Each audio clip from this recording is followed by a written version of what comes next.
మధ్య కాలంలో ఇంటర్మీడియట్ పిల్లలే చనిపోవడం అనేది 16-17 ఇయర్స్లో వాళ్ళకి సూసైడల్ థాట్స్ రావడం ఏంది? ఒక రకంగా స్ట్రెస్ అని చెప్పాలి. ఇది institutional stress, parents stress, self made stress? I attribute the family background, parents నుంచి ప్రెషర్ వస్తుంది. ఇంటర్మీడియట్ అనేది ఒక బిజినెస్ అయింది. It's a money making machine లాగా. మనీ మేకింగ్ మిషన్స్ అనేది నేను ఈ ఫీల్డ్లో ఉండి ఒక టీచర్గా నేను కామెంట్ చేయలేము.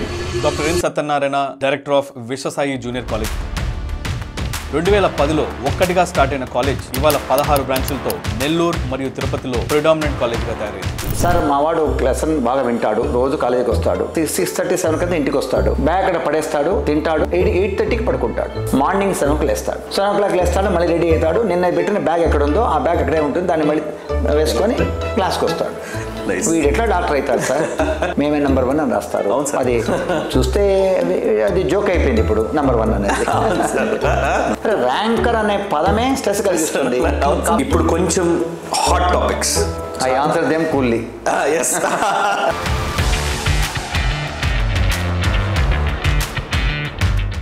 Huge welcome to all. మీకు కనిపించేది నేను ఒక్కడనే అయినా there is a team of 10 people who push me every single day to start this. Very good morning sir. Very good morning. Welcome to our podcast. Thank you. Good to have you sir. Thank you. So మనం ఈరోజు start చేసేది podcast. Will start with couple of your personal interest and questions. Okay. So Viswasai, when did it start? How did it start? We have started Viswasai College in 2010. Previously, I worked in government college. Later, I quit the job and entered into this sector. నేను ఈ college start చేయకముందు government వదిలిన తర్వాత కొన్ని corporate కాలేజ్లో work చేశాను. అక్కడ జరిగేటువంటి education process, students behaviour, bent of mind of parents, ఇవన్నీ చూసిన తర్వాత మనం ఒక ఓన్గా ఒక కాలేజ్ స్టార్ట్ చేస్తే బాగుంటున్న ఉద్దేశంతో 2010లో ఇది స్టార్ట్ చేయడం జరిగింది. అప్పటి నుంచి గ్రోత్ మీరు వింటున్నారు. కొంచెం చూశారు కూడా మీరు. ఆబ్వియస్లీ చూస్తున్నారు. పేరెంట్స్ మీరు ఇంటరాక్ట్ అవుతున్నారు. జర్నలిస్ట్ మీరు పేరెంట్స్ ఇంటరాక్ట్ అవుతూ ఉంటారు. You will be getting first hand information from different angles of the sphere. Yes sir. అంటే మీ సక్సెస్ స్టోరీ అనేది మీ కార్పొరేట్ ఆఫీస్ హెడ్ ఆఫీస్లో వాల్ మీద I have seen the journey. అంటే మీరు డే 1 నుంచి మీరు స్టార్ట్ చేసిన జర్నీ, ఒక్కొక్క ఫోటోలో పిల్లలు పెరుగుతా పోయారు అనమాట. అంటే ర్యాంకులు పెరుగుతా పోయాయి, పిల్లలు పెరుగుతా పోయారు. ఇంకొక క్విక్ క్వశ్చన్ సార్.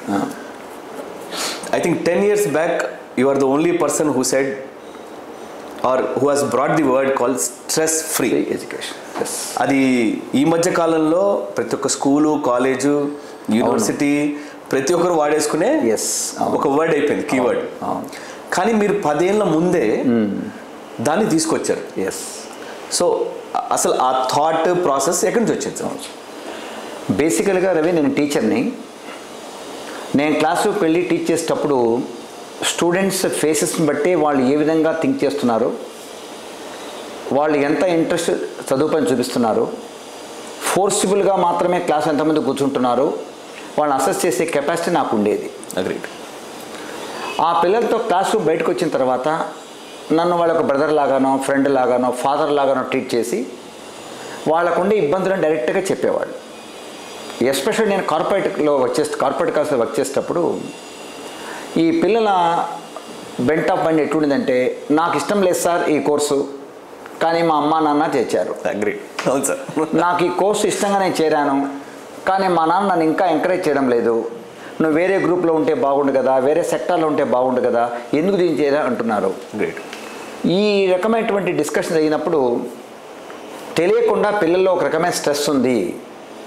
అలాంటి స్ట్రెస్ అనేది ఉండడం వల్ల వాళ్ళ పర్ఫార్మెన్స్ పైన దాని ఎఫెక్ట్ చూపిస్తుంది. Certainly stress hampers and influences the performance of the individual. Moreover నేను బయాలజీ మాస్టర్ కాబట్టి ఈ స్ట్రెస్ అవాయిడ్ చేయాలంటే ఎలాంటి పారామీటర్స్ పైన మాకు ఫోకస్ చేస్తే బెటరో అప్పుడే నాకు ఐడియా వచ్చింది. ఫ్యూచర్లో ఎప్పుడైనా నేను కాలేజ్ పెట్టాలా లేదా స్కూల్ పెట్టాలనుకున్నప్పుడు తప్పకుండా అది స్ట్రెస్ ఫ్రీ ఎడ్యుకేషనే ఉండాలి. స్ట్రెస్ అనేది డిఫరెంట్ ఆస్పెక్ట్స్ వల్ల వస్తుంది. Maybe because of peer pressure, or because of parents' pressure, or because of the attitude of the teacher in the classroom, or because of the environmental conditions in the society. ఇన్ని రకాల influence ఉండబట్టే వాళ్ళకి stress కలుగుతుంది. ఆ stress లేకుండా చేయాలంటే కొన్ని మన చేతుల్లో ఉంటాయి, కొన్ని మన చేతుల్లో ఉండవు. Agreed sir. For example student Monday exam ఉంది, అవును సార్. వాడు వారమంతా సరిగ్గా చదవడు, సండే కూడా చదవడు, మండే మార్నింగ్ సండే నైట్ అంతా మేల్కొని చదువుదాం అనుకుంటాడు, సరిగ్గా చదవలేడు. అది వాడికే వాడు స్ట్రెస్ కలిగించుకుంటున్నాడు. అగ్రీ. దాన్ని మనం మార్చలేం. అగ్రీ. క్లాసులో పాఠం చెప్పేటప్పుడు వాడి కాన్సెప్ట్ క్లియర్గా అర్థమయ్యేట్టు పాఠం చెప్పి క్వశ్చన్ ప్యాటర్న్ ఈ విధంగా ఉంటుంది, ఈ క్వశ్చన్కి ఆన్సర్ ఈ విధంగా రాయాలి అని క్లియర్గా మేము క్లాస్ రూమ్లో వాళ్ళకు చెప్పగలిగితే కొంత స్ట్రెస్ వాడికి అవాయిడ్ అయిపోయినట్లే. Very nice. పేరెంట్స్ నుంచి ప్రెషర్ వస్తుంది. అవును సార్. కాబట్టి ఇంతకుముందు మేము ఇక్కడ విశ్వసాయి కాలేజీలో అడ్మిషన్ జరిగే ముందు రోజు ఒక ప్రోగ్రామ్ కండక్ట్ చేసేవాళ్ళం, ఇండక్షన్ ప్రోగ్రామ్ అని. Only for parents. Only for parents. Very nice. ఆ రోజు ఎవరు అడ్మిట్ చేస్తారో పిల్లల పేరెంట్స్ అంతా వస్తారు, వాళ్ళ అబ్బాయి కూడా అమ్మాయి పక్కన కూర్చోంటారు. నేను డయాస్ పైన మా లెక్చర్స్ అందరినీ పరిచయం చేసి మన సిస్టమ్ ఏం చెప్తాను, నేను ఒక్కనే మాట్లాడతాను 2 to 3 hours. Very nice. అది వాళ్ళకు ఏ విధంగా చెప్తానంటే, మీరు మీ అబ్బాయిని కానీ అమ్మాయిని కానీ మాగా చేర్చినప్పుడు ప్రతిసారి మీరు చదువు గురించి అడగద్దండి. హాస్టల్లో ఉండే అమ్మాయి అయితే, అమ్మాయిని హెల్త్ ఎలా ఉంది, బాగా తింటున్నావా లేదా, కంఫర్టబుల్గా ఉన్నావా లేదా, పాఠాలు అర్థమవుతున్నాయా, అంతవరకు అడగండి. నీ మార్కులు ఎన్ని, మీ రూమ్మేట్ మార్క్స్ ఎన్ని, ఎందుకు అమ్మాయి ఎక్కువ వచ్చాయి, నీకెంత తక్కువ వచ్చాయి, ఇటువంటి మాట్లాడొద్దండి. మీరు మీ అమ్మాయిని కంఫర్టబుల్గా హాస్టల్లో ఉంచేట్టు మీరు చేయండి. చదువు మమ్మల్ని అడగండి. ఆ అమ్మాయి సరిగ్గా మార్కులు రాకపోతే అమ్మాయిని అడగద్దండి, డైరెక్టర్గా నన్ను అడగండి, లేదా మా ఫ్యాకల్టీ మెంబర్స్ని అడగండి, ప్రిన్సిపాల్ని అడగండి, మేము దానికి సమాధానం చెప్తామని ఇండస్ట్రీ ప్రోగ్రామ్ చెప్పేవాళ్ళం. సార్ ఒక్క పాయింట్ నేను చూసింది డైరెక్ట్గా 2 points యాడ్ చేస్తాను. ఫస్ట్ టైం నేను మిమ్మల్ని కలవడానికి వచ్చినప్పుడు మీరు క్లాస్ అయిపోయి మీరు బయటకు వస్తున్నారనమాట. ఎక్కడ మన మెయిన్ బిల్డింగ్. ఒక ఇద్దరు పేరెంట్స్ ఇద్దరు పిల్లల్ని తీసుకొచ్చారు. ఒక లేడీ డైరెక్ట్గా మీ దగ్గరకు వచ్చింది, మీరు దిగుతా కిందకి వెళ్ళిపోతున్నారు, మీ కార్ బయట ఉంటే ఆమె వచ్చి రాగానే సార్ నమస్తే సార్ అంటే, నమస్తే అమ్మ, మీకు పేరు కూడా గుర్తుంది సార్, నాకు ఆమె పేరు గుర్తులేదు. అడ్రస్ చేసేది, సార్ మన పాప 10th అయిపోయింది, ఎక్కడికి తీసుకెళ్ళలేదు, డైరెక్ట్గా ఈరోజు తీసుకొస్తున్నాను, పాప రేపటి నుంచి కాలేజీకి వస్తుంది, మీరు మా పాపను చూసుకోండి అంటే, మీరేమన్నారంటే రెండమ్మ మనం పైన కూర్చొని మాట్లాడదాం, పాప డీటెయిల్స్ అవన్నీ ఇక్కడ ఎందుకులే అని చెప్పి తీసుకెళ్ళారు. అది నా first encounter, number 1. Second encounter మీకు తెలియంది నాకు తెలిసింది ఏంటంటే, యువర్ ఏ జనరస్ పర్సన్. అంటే ఒక స్టూడెంట్ వచ్చింది అంటే, I know that student personally, నాకు అంటే నెల్లూరే కాబట్టి నాకు తెలిసిందనమాట. వాళ్ళ పరిస్థితి బాగాలేదు, ఆ అమ్మాయి ఏమో మంచి ర్యాంక్ వచ్చింది. వస్తే వాళ్ళ నాన్న వచ్చి అడిగితే మీరేమన్నారంటే,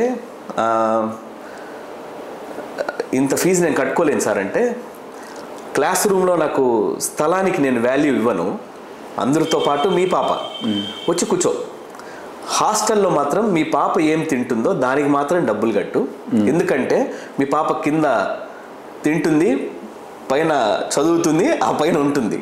సో హాస్టల్ మాత్రం మీరు చూసుకోండి, క్లాస్ రూమ్లో ఎటువంటి స్థలానికి లేకపోతే సబ్జెక్టులకి నేను మీకు ఛార్జ్ చేయను అని ఒక ఎగ్జాంపుల్ నేను త్రూ అవుట్ వచ్చాను. అది I have seen that point literally. అంటే what they say is, you don't look it as a business, it's always like what I give to the society అనేది నేను విన్నాను sir. It's not about seen, I heard.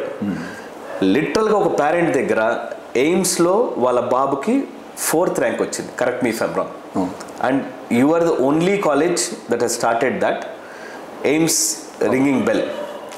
వాళ్ళ parents ఆమె కంట్లో అయితే నీళ్ళు వచ్చేసింది, ఆమె చెప్తా హ్యాపీనెస్తో. ఏంటంటే మా బాబు అసలు మేము అనుకోలేదు, అలాంటి మా బాబు నెల్లూరే దాటని మా అబ్బాయి ఇప్పుడు ఢిల్లీలో ఉన్నాడు, ఓన్లీ బికాస్ ఆఫ్ సత్యనారాయణ గారు and Viswasai is what they said. So ఆ ఐడెంటిఫికేషన్ కానీ లేకపోతే how did you create for students అంటే, నేను ఇక్కడే చదివి ఇక్కడే ఏదో చుట్టుపక్కల ఉండకుండా హై హోప్స్, హై ఎక్స్పెక్టేషన్స్, పిల్లలు లేదు మేము ఇంకా చాలా అచీవ్ చేయగలుగుతాం అనేది, అది మీరు డైరెక్ట్గా ఎట్లా ఇన్కల్కేట్ చేస్తారు? అంటే క్లాస్ రూమ్ ఎప్పుడు కూడా రవి హెట్రోజియస్ గ్రూప్, డిఫరెంట్ మెంటాలిటీస్ ఉండి డిఫరెంట్ కేపబిలిటీ ఉండే స్టూడెంట్స్ మా దగ్గరికి వస్తారు. 16-17 years ఏజ్లో వాళ్ళని మనం ఏ విధంగానే మోల్డ్ చేయొచ్చు. మౌల్డ్ చేయాలంటే మనకు కొంత టైం ఉండాలి, చేయాలనే ప్యాషన్ ఉండాలి. నేను ఒక్కడిని వెళ్ళి పిల్లలతో మాట్లాడమే కాదు, నేను ఎంప్లాయ్ చేసుకున్న ప్రతి లెక్చర్ కూడా నేను ఈ విధంగా ట్రీట్ చేస్తున్న పిల్లలు అలాగే ట్రీట్ చేయాలి. క్లాస్ రూమ్లో మనం పాఠం చెప్పేటప్పుడు కూడా అందరినీ ఆ గ్రూప్ని మొత్తాన్ని ఒక యూనిట్గా తీసుకొని లెసన్ టీచ్ చేస్తాం. కొందరిలో క్విక్ గ్రాస్పింగ్ ఉంటుంది, కొందరిలో సరిగ్గా ఉండదు, సరిగ్గా చదవలేడు వాడు. వాడిని ఫేస్ చూసి కనుక్కోవచ్చు. రియల్ టీచర్ అయితే కనుక్కోగలడు ఎంతమంది నా లెసన్ క్యాచ్ చేస్తున్నా, ఎంతమంది క్యాచ్ చేయడం లేదు. Agreed sir. మనం వాళ్ళతో కొద్దిగా ఇంటిమసీ మెయింటైన్ చేస్తే వాళ్ళ పర్సనల్ విషయాలు కూడా మనకు చెప్పడం స్టార్ట్ చేస్తారు. Yes, related to academics. Personal విషయాలు అంటే ఫ్యామిలీ విషయాలు కాదు. ఎస్, వాళ్ళు ఏ విధంగా ఇంట్లో ఇబ్బంది పడుతున్నారు లేదా హాస్టల్లో ఇబ్బంది పడుతున్నారో చెప్తారు. ఒకసారి ఈ అబ్బాయి అనుకుంటా మీరు చెప్పిన ఎయిమ్స్ అబ్బాయి నాకు గుర్తుంది. వాళ్ళ మదర్ నా దగ్గరికి వచ్చి, సార్ మా వాడు లెసన్ బాగా వింటాడు, రోజు కాలేజీకి వస్తాడు, 7:00 6:30 7 కదా ఇంటికి వస్తాడు, బ్యాగ్ అక్కడ పడేస్తాడు, తింటాడు, టీవీ కూడా చూడు, ఆడు ఏం చూడు, 8:30కి పడుకుంటాడు, మార్నింగ్ 7 లేస్తాడు. 7 లేస్తాడు, మళ్ళీ రెడీ అవుతాడు, నిన్న పెట్టిన బ్యాగ్ ఎక్కడ ఉందో ఆ బ్యాగ్ అక్కడే ఉంటుంది, దాన్ని మళ్ళీ వేసుకొని క్లాస్కి వస్తాడు. వీడు ఎట్లా డాక్టర్ అవుతాడు సార్, ఎట్లా సక్సెస్ అవుతాడని ఆమె చెప్పింది. సరేమా, మీ వానికి ఐక్యూ లెవెల్స్ బాగున్నాయి, బాగా గ్రాస్ప్ వేస్తున్నాడు, కానీ పర్ఫార్మెన్స్ బాగా రావాలంటే హార్డ్ వర్క్ చేయక తప్పదు. కాబట్టి దానికి కొంచెం సిస్టమ్ మారుస్తామని చెప్పి వాడిని పిలిచి, ఈరోజు నేను మీ ల్యాండ్లైన్కి ఫోన్ చేస్తాను రా, నైట్ 10 o'clockకి నువ్వే అటెండ్ కావాలి ల్యాండ్లైన్లో. అప్పుడు మొబైల్స్ కూడా అప్పుడప్పుడే వస్తున్నాయి, అందరి దగ్గర మొబైల్స్ లేవు. నువ్వే అటెండ్ కావాలి, నువ్వే ఫోన్ లిఫ్ట్ చేసి నాకు చెప్పాలి, నువ్వే మాట్లాడాలి, మీ అమ్మ నాన్న మాట్లాడకూడదని చెప్పి కండిషన్ పెట్టాను. అంటే రోజు 10 o'clock డైలీ 10 o'clock ఫోన్ చేస్తానని చెప్పాను. ఒక 1 week జరిగింది. 10 o'clock ఫోన్ చేస్తే వాడు ఆ ఫోన్ కోసం వెయిట్ చేస్తూనే ఉన్నాడు, నిద్రపోకుండా ఉన్నాడు 8 to 10. ఊరికి ఏం చేస్తాడు, వాడికి బ్యాడ్ హ్యాబిట్స్ వేరేం లేవు, టీవీ చూడు, బయట పోయి ఆడేది లేదు, ఎవరితో మాట్లాడు, చాలా కామ్గా ఉంటాడు. కాబట్టి 2 hours ఏం చేయాలి, ఆ ఫోన్ వస్తుంది కాబట్టి ఊరికే కూర్చోకుండా తిరగడానికి పుస్తకాలు మొదలుపెట్టాడు. 1 weekలో లాట్ ఆఫ్ చేంజ్. ఆమె ఏం చెప్పింది వచ్చేసి, సాటర్డే నైట్ కూడా వాడు మేల్కొంటాడు, మేము సాటర్డే ఫోన్ చేయండి అని చెప్పాను, సాటర్డే సండే వదిలేస్తా అని చెప్పాను. సాటర్డే నైట్ కూడా 10 o'clock కూడా మేల్కొంటున్నాడు సార్, అది అలవాటు అయిపోయింది వానికి అని. తర్వాత ఒక ఫ్యాకల్టీ మెంబర్స్ని అటాచ్ చేసి వానికి ఎక్కడ వీక్గా ఉన్నాడో ఆ ఏరియాస్ని కవర్ చేస్తే he got very good rank in AIIMS. ఇంకొక అంటే ఆ ఇంటిమసీ మెయింటైన్ చేయడం వల్ల పేరెంట్స్ కూడా అంటే మన బాధ్యతను సార్ తీసుకుంటారు, మన బాధ్యత ఇస్సాయి తీసుకుంటుంది. ఇప్పటికి కూడా రవి మా దగ్గర, అంటే మీరు చెప్తే ఆశ్చర్యపోతారు, ఒక 2-3 months వేకప్ కాల్స్ వెళ్తాయి డేస్ కాల్స్కి మా దగ్గర నుంచి. మార్నింగ్ 5 o'clock, మార్నింగ్ 5కు మా జేఎల్స్ ఎస్ఎల్స్ అందరూ కొందరు ఐడెంటిఫై చేసి వాళ్ళకి వేకప్ కాల్ వెళ్తుంది. అంటే పేరెంట్ ఏం చెప్తా అంటే, సార్ మా వాడు కాలేజీకి వస్తున్నాడు, ఇంట్లో వస్తున్నాడు, బుక్స్ పక్కన పడేస్తాడు, ఎగ్జామ్ ఉంటే చదువుతాడు, లేకపోతే చదవడు, నేను ఏం చేయాలి సార్ అంటే వాళ్ళకు ఈ విధంగా వేకప్ కాల్స్కు పంపిస్తే కొన్ని రోజులకు పాపం పేరెంటే వాళ్ళ రియలైజేషన్ వచ్చి, ఎందుకు సార్ మీరు పొద్దున్నే ఫోన్ చేస్తారు, నేను లేపుతాను సార్ మా వాడిని అని చెప్పేవాడు. ఆ స్థితి కూడా వచ్చేస్తుంది. So it's a connection between student wake up call and parent wake up call. ముందుగా పేరెంట్ పర్మిషన్ తీసుకుంటాం. మీరు బిజినెస్లో ఉండేవాళ్ళు అయితే రాత్రి ఇంటికి వచ్చేవరకు 11, 12 అవుతుందండి, మిమ్మల్ని డిస్టర్బ్ చేయకూడదు, మీ ఇంట్లో వాళ్ళ వేరే నెంబర్ ఇవ్వండి మాకు. లేదు మీరు ఎంప్లాయీస్ అయితే ఈవినింగ్ 5 or 6 ఇంటికి వస్తారు, మీరు అర్లీ మార్నింగ్ లేచి అలవాటు ఉంటుంది కాబట్టి మీ నెంబర్కి మేము చేస్తామని వాళ్ళ పర్మిషన్ తీసుకొని చేస్తాం. ఇంకొకటి సార్, ఇంకొక పేరెంట్ చెప్పింది ఏంటంటే, రాత్రి స్టడీ అవర్స్ ఎక్స్టెండ్ అయినా వాళ్ళ అమ్మాయిని భద్రంగా మీ రెస్పాన్సిబిలిటీగా తీసుకొని 11 o'clock ఇంట్లో వదిలిపెట్టి పేరెంట్స్కి హ్యాండ్ ఓవర్ చేసి, అమ్మ ఇదో మీ పాప అని చెప్పి వదిలిపెట్టి వచ్చాలంట. అంటే ఆమె ఏమనిందంటే, సార్ దగ్గర ఉన్నారు పిల్లలంటే మా పిల్లలు ఆయన పిల్లలే, అలాగే ట్రీట్ చేస్తారు. 11 అయినా సరే తీసుకొచ్చి భద్రంగా ధైర్యంగా, మేము టెన్షన్ పడాల్సిన పని కూడా లేదు, ధైర్యంగా తీసుకొచ్చి వదిలిపెట్టి 11 o'clock సార్ కాల్ చేస్తారు, ఏమనంటే పాప ఇంటికి వచ్చిందమ్మా అంటే వచ్చింది సార్, రైట్. ఇట్లా you have done for a very long time sir. అంటే వై ఈజ్ దట్ పర్సిస్టెన్సీ, అంటే what made you do that persistency extra mile? ఇప్పుడు ఏ కాలేజీలో చూసుకున్నా ఎవరు కాలేజ్ బస్ ఎక్కాడు అనుకోండి, రూట్ చెక్ చేసుకుంటాడు పోతాడు. బట్ 11 o'clock వరకు మీరు మేల్కొని, అంటే you start your day very early is what I know. మీరు ఆ పర్సిస్టెన్స్ ఎట్లా మెయింటైన్ చేశారు? 11 o'clock వాళ్ళ పిల్లలు అట్లా అమ్మాయిలు అందరూ ఇంటికి వెళ్ళేటప్పుడు యూ ఆర్ కాలింగ్, ప్రతి ఒక్క పేరెంట్ని మీరు కాల్ చేసి యూఆర్ సేయింగ్ అమ్మ పాప వచ్చిందా, ఓకే అమ్మ. ఆ 2 మాటలు కూడా వాళ్ళకి ఎంతో భరోసా ఇస్తాయి. Why is that persistency? అంటే పిల్లలను మన దగ్గర వాళ్ళు వదిలిపెట్టినప్పుడు అమ్మాయి అయినా అబ్బాయి అయినా ఆ బాధ్యత మనం తీసుకున్నప్పుడు పూర్తిగా పేరెంట్స్ మన పైన ఆధారపడతారు. మార్నింగ్ 8 o'clock కాలేజీ పంపించాం అమ్మాయిని, ఈవినింగ్ 6 వరకు అక్కడే ఉంటుంది, ఇంకా మనం ధైర్యంగా ఉండొచ్చు అంటే అటువంటి భరోసా మనం కలిగించాలా. వాళ్ళు మనపై నమ్మకంగా పిల్లల్ని వదిలిపెడుతున్నారు. మరి ఒక అమ్మాయి మన దగ్గర స్టడీ అవర్ అయిన తర్వాత లేదా ప్రాక్టికల్స్ ల్యాబ్ వర్క్ అయిన తర్వాత ఇంటికి వెళ్ళాలంటే ఆ అమ్మాయి కరెక్ట్గా ఇంటికి చేరిందంటే మేము ప్రశాంతంగా ఉంటాం, లేకపోతే ఒక టెన్షన్ ఉంటుంది. ఇప్పుడుండే పిల్లలు మీరు చూస్తున్నారు, అమ్మాయి కానీ అబ్బాయి కానీ మంచి హ్యాబిట్స్ ఉండే వాళ్ళు కూడా మధ్యలో ఒక డీవియేట్ అవుతున్నారు. ఇక్కడి నుంచి స్టార్ట్ అయిన తర్వాత వాడే సినిమా కాట్లో వెళ్ళాడు కానీ ఎక్కడో క్రికెట్ టోర్నమెంట్ జరుగుతుంటే అక్కడికి వెళ్ళొచ్చు, లేదా టీవీలో క్రికెట్ ఎక్కడ వస్తుంటే ఫ్రెండ్ దగ్గర కూర్చొని మాటతో ఉండొచ్చు. పేరెంట్ కమ్యూనికేట్ చేయాలన్నటువంటి ఉద్దేశం వానికి ఉన్నా కూడా కమ్యూనికేట్ చేయడానికి అవకాశాలు కొన్నిసార్లు ఉండవు, వాళ్ళ దగ్గర మొబైల్ ఫోన్ ఉండదు. Agreed sir. ఏముంది లేవు, గంట లేట్కి పోతాను, అమ్మాయి ఏమనుకుంటుంది, నాన్న ఏమనుకుంటుంది అనుకుంటారు. కానీ ఈలోకి వాళ్ళకి ఒక కాలేజీకి ఫోన్ చేస్తారు, సార్ మా వాడు ఉన్నాడా, మీ వాడు బయలుదేరా అండి, 7 o'clock బయలుదేరాడు, ఇంటికి రాలేదు. ఎంత కన్ఫ్యూజన్ చూడండి. ఇలాంటిది అవాయిడ్ చేయాలంటే మనం కొద్దిగా అలర్ట్గా ఉండి మన స్టాఫ్ అలర్ట్ చేస్తే ఈ కన్ఫ్యూజన్ మనం స్టాప్ చేయొచ్చు. ఈవెన్ బస్సుల్లో వచ్చే వాళ్ళకి అదనే చేస్తాం. మా దగ్గర బస్సులో అమ్మాయి ఎక్కిన తర్వాత అటెండెన్స్ చేసుకుంటారు. బస్సులో అటెండెన్స్ చేసుకొని బస్సులో అటెండెన్స్ చేస్తారు, మళ్ళీ బస్సులో తీసుకొచ్చి ఇక్కడ వదులుతారు. మీ ట్రాకర్ కూడా చూశాను సార్ నేను. ట్రాకర్ చూస్తారు. బస్ ట్రాకర్ కూడా every bus has a route tracker. ఇదొకటి. అవును. ఇంకా మీ రూల్స్లో you follow lot of rules.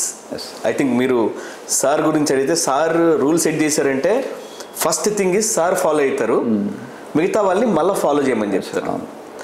Girls campus is very very very very strictly maintained is what I heard. మీరు వెళ్ళినా డయస్ మీదనే మీరు టీచ్ చేస్తారు. మీరు you don't even go inside are you not step inside and it is for every male lecturer including you. అంటే మీరు పెట్టారు, మీరు ఫాలో అవుతారు. సార్ గర్ల్స్ క్యాంపస్లలో చాలా స్ట్రిక్ట్గా ఉంటారు అనేది ప్రతి ఒక్కరు understanding. What is your take sir దాని మీద? What is your take? అంటే కాలేజ్ స్టార్ట్ చేసినప్పుడు కండిషన్స్ వేరే అండి. కాలేజ్ స్టార్ట్ చేసిన తర్వాత 5-6 years ఒక కండిషన్స్ ఎలా ఉన్నాయో మీరు చూస్తున్నారు ఇక్కడ. Agreed sir, agreed. అంటే ఏదో జరగబోతుంది అని ఊహించుకోవడం కాదు, కానీ మనం ఒక స్టాండర్డ్ సెట్ చేస్తే మనం సెట్ చేసిన స్టాండర్డ్స్ వల్ల అందరూ కంఫర్టబుల్గా ఉంటారు.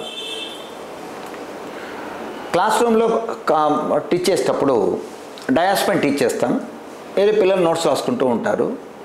వీ కెన్ మూవ్ ఇన్ ఐల్లో తిరగచ్చు, కానీ తిరగడాన్ని కొందరు అమ్మాయిలు ఇష్టపడకపోవచ్చు. అగ్రీడ్. కాబట్టి దాన్ని పూర్తి అవాయిడ్ చేస్తే అందరూ కంఫర్టబుల్ ఉంటారు కదా. తర్వాత వాళ్ళు నోట్స్ రాసుకునేటప్పుడు ఇంటర్మీడియట్ లెవెల్లో టీచర్ వెళ్ళి వాళ్ళు ఏం రాసుకుంటారో చూడాల్సిన అవసరం అయితే లేదు. Agreed. Grown up children, they know all the facts and they can follow the lesson. ఎంత రాసుకోవాలా, ఏది పాయింట్ వదిలిపెట్టాలనేది బాగా తెలుసు. కాబట్టి ఆ రకంగా మనం గైడ్ చేస్తే పని లేదు. కాబట్టి ఆ ఐల్లో అటు ఇటు తిరుగుతూ ఉంటే సార్ క్లాస్ రూమ్లో అంతా కూడా పిల్లలు డిస్కంఫర్ట్ ఫీల్ అవుతారు. కాబట్టి అది పూర్తిగా అవాయిడ్ చేసేస్తాం. బాయ్స్లో అనుకోండి వెనక్కి కొంచెం రాయకుండా ఉంటారు, అటువంటి చోట అవసరం అప్పుడు అందరూ క్లాస్ రూమ్ వెనక్కి కూడా వెళ్తారు. వాళ్ళ అవసరమైతే నేను వెళ్ళినా కూడా డెస్క్లో వాడి స్టూడెంట్ పక్కనే కూర్చోండి. లేదు సార్, మిమ్మల్ని చూశాను నేను. యూ వాక్ మొత్తం కంప్లీట్ సర్కిల్ తిరుగుతారు. మీ లెక్చర్స్ కంప్లీట్గా బ్యాక్ లాస్ట్ కార్నర్ వరకు కూడా వెళ్ళి అసలు రాసేవా లేదా అని చెక్ చేసి అది గర్ల్స్ అంతా అవసరం లేదు. అందువల్ల కొంచెం కేర్ఫుల్గా ఉన్నాం. ఇంకా రూల్స్ అంటారా, రూల్స్ మనము సెట్ చేసేది just to follow. All the rules should be followed. Sir మీరు ఫాలో కంటే బోర్డు పెద్దది ఉంటుంది సార్ ఒకటి. అవును, huge board that says set of rules saying that ఇది ఫాలో కావాలి. And I have seen that rule board in all 13 branches of yours. Enter అవ్వగానే first ఏం కనిపిస్తున్నా కనిపించకపోయినా రూల్ బోర్డు మాత్రం కనిపిస్తుంది. రెండు హ్యూజ్ రూల్ బోర్డ్స్. అంటే ప్రతి ఆస్పెక్ట్లో స్టూడెంట్ మన దగ్గరికి వచ్చిన దగ్గర నుంచి మళ్ళీ వెళ్ళిపోయేంత వరకు వాళ్ళు కేర్ఫుల్గా చూడాలా. We have to inculcate a sort of discipline in them. 2010లో రవి మేము ఫస్ట్ ఇయర్కి వచ్చినప్పుడు నేను న్యూస్ పేపర్లో చిన్న యాడ్ ఇచ్చాను. ఏంటి యాడ్? ఫస్ట్ ఇచ్చిన యాడ్ ఏంటి, మీ అబ్బాయిని లేదా మీ అమ్మాయిని డాక్టర్గా లేదా ఇంజనీర్గా చూడాలనుకుంటున్నారా, అంతకు మించి చక్కని భారతీయ పౌరునిగా చూడాలనుకుంటున్నారా, అయితే మమ్మల్ని సంప్రదించండి అని ఫోన్ నెంబర్ ఇచ్చాను అంతే. అది ఇచ్చిన 1 week తర్వాత ఒక ప్రోగ్రామ్ కండక్ట్ చేశాం మేము ఇక్కడ, అవేర్నెస్ ప్రోగ్రామ్, అవగాహన సదస్సు అంటారు ఇక్కడ, అది కండక్ట్ చేశాం. ఒక 500 మంది వచ్చారు. అందరు దీనిపైనే క్వశ్చన్. మా అమ్మాయి డాక్టర్ కావాలన్నా, లేదా ఇంజనీర్ కావాలన్నా, లేకపోతే చక్కని భారతీయ పౌరుడుగా రాశారు కదా, ఎలా చేస్తారు మీరు? Very nice. మా అమ్మాయి డాక్టర్ కాలేకపోయింది, ఇంజనీర్ కాలేకపోయింది, మా వాడు ఇంజనీర్ కాలేకపోయినాడు, వాడు మన లైఫ్లో మీరు ఇచ్చేటువంటి స్టాండ్స్ బట్టి ఎలా డెవలప్ అవుతా అంటే డయాస్పైన ఎక్స్ప్లెయిన్ చేశాను. పేరెంట్స్ బాగా నచ్చింది కాబట్టి 2010లో మేము కాలేజ్ స్టార్ట్ చేసినప్పుడు ఇనిషియల్గా ఒక 500 మందితో స్టార్ట్ చేశాం. ఈరోజు దాదాపు 6000 మెంబర్స్ మా దగ్గర స్టూడెంట్స్ ఉన్నారు. అంటే గ్రాడ్యువల్గా గ్రోత్ వచ్చింది. బట్ ఆ బేసిక్ స్ట్రక్చర్ని మేము మార్చకుండా ఆ రోజు ఏం పెట్టుకున్నామో దాన్ని అలాగే మెయింటైన్ చేస్తున్నాం. But fine tuning is there. Different campus తీసుకోవడం, రూల్స్ రెగ్యులేట్ చేయడం అంతా చేస్తే, అంటే రూల్స్ అనేవి మనం ఎప్పుడైతే రూల్స్ రెగ్యులేషన్స్ బోర్డు వేసామో that board itself individuals a sort of confidence in the mind of student as well as parent. Agreed sir, agreed. ఇది స్ట్రిక్ట్గా ఉన్నా, నాకు ఇబ్బంది అనిపించినా నేను ఫాలో అయితే నాకు రిజల్ట్ బాగుంటుంది అని ఉంటుంది. ఇన్ని రూల్స్ వీళ్ళు పెట్టుకున్నారు కదా, ఇవన్నీ ఫాలో అయితే మా అమ్మాయి సేఫ్గా ఉంటుందని పేరెంట్ కూడా తెలిసిపోతుంది. Very nice, very nice. అది దృష్టిలో పెట్టుకొని చేసాం తప్ప నాట్ టు పనిష్ ఎనీబడి. ఇప్పుడు కొన్నిసార్లు డిస్కంఫర్ట్ ఉంటుంది. ఇప్పుడు మా హాస్టల్లో మీరు బోర్డు చూస్తుంటారు, మీరు ఫస్ట్ సండే కానీ థర్డ్ సండే మాత్రమే రండి, మధ్యాహ్నం 12:30 నుంచి 2:30 వరకే మేము అవుటింగ్ ఇస్తాము, ఫాదర్ కానీ మదర్ కానీ గార్డెన్ కానీ రావాలి అని చెప్తాము. అది కొందరు పేరెంట్స్కి ఇబ్బంది. ఏం సార్ ఆ టైంకే రావాలన్నా, మేము ముందు రావచ్చు కదా, తర్వాత రావచ్చు కదా, సండేనే రావాలన్నా అని వాళ్ళు ఇబ్బంది ఫీల్ అవుతారు. బట్ కొందరికి అలవాటు అయిపోతుంది, వాళ్ళకు అది కంఫర్ట్ ఉంటుంది. Agreed sir. ఇప్పుడు అమ్మ నాన్న గార్డెన్ ఎందుకు పెట్టామంటే, ఈ అమ్మాయి ఏ ఊరి నుంచి వచ్చిందో ఆ పక్కింటి వాళ్ళు పరిచయం ఉండొచ్చు, బంధువులు ఉండొచ్చు, ఎవరంటే వాళ్ళు వస్తే మేము ఎట్లా ఇస్తాం? ఇవ్వలేము. అందువల్ల పేరెంట్ రావాలి, ఫాదర్ మదర్ ఆర్ గార్డియన్. మేము ఐడి కార్డ్ ఇష్యూ చేసాం పేరెంట్స్కి. 3 కార్డ్స్ ఇస్తాం. ఉదాహరణ పేరెంట్ ఫాదర్ ఫోటో ఉంటుంది, ఇంకో మదర్ ఫోటో ఉంటుంది, గార్డియన్ ఫోటో ఉంటుంది. ఆ ఫోటో గార్డియన్ ఫోటో పైన తర్వాత మదర్ ఫోటో పైన ఫాదర్ ఎండాస్ చేయాలి. ఫాదర్ ఎండాస్మెంట్ ఉంటుంది. మళ్ళీ ఆ కార్డ్ చూపిస్తున్న లోపలికి ఎంట్రీ లేకుంటే లేదు. అంత జాగ్రత్తగా తీసుకుంటున్నాము. హాస్టల్ గేట్లు అసలు ఎవరికి తెచ్చుకో, వెరీ క్లియర్గా ఉన్నాయి సార్. నెక్స్ట్ కొంచెం డిఫరెంట్ టాపిక్స్. ఓకే. సో ఇప్పుడు చూస్తే స్టూడెంట్స్ లాస్ట్ ఎగ్జామ్స్ టైంలో how to deal with stress అని ఎక్కువ సర్చ్ చేస్తున్నారు. Yes. What is your take on the last moment of stress? ఇంతకుముందు అనుకున్నాను Ravi, what are the various factors responsible for causing stress in the mind of the student అని. Intermediate లెవెల్లో ఉండే 16-17 years పిల్లలకి చదువుకుంటప్పుడు physical stress అంటూ ఉండదు, mental stress. దాని reasons ఇంతకుముందు అనుకున్నాం. One of the reasons is procrastination. ఈరోజు చేయాల్సిన పని ఆ రోజు చేయకుండా వాడు పోస్ట్పోన్ చేస్తూ ఉండడం వల్ల వాడికే వాడు స్ట్రెస్ డెవలప్ చేసుకుంటాడు. దాన్ని క్లాస్ రూమ్లో మేము రియలైజ్ అయ్యేట్టు చేస్తాం. నీకే నువ్వు స్ట్రెస్ డెవలప్ చేసుకుంటే మేము అవాయిడ్ చేయలేం. బరువు నువ్వు ఎత్తుకున్నావు, నువ్వే దించుకోవాలి.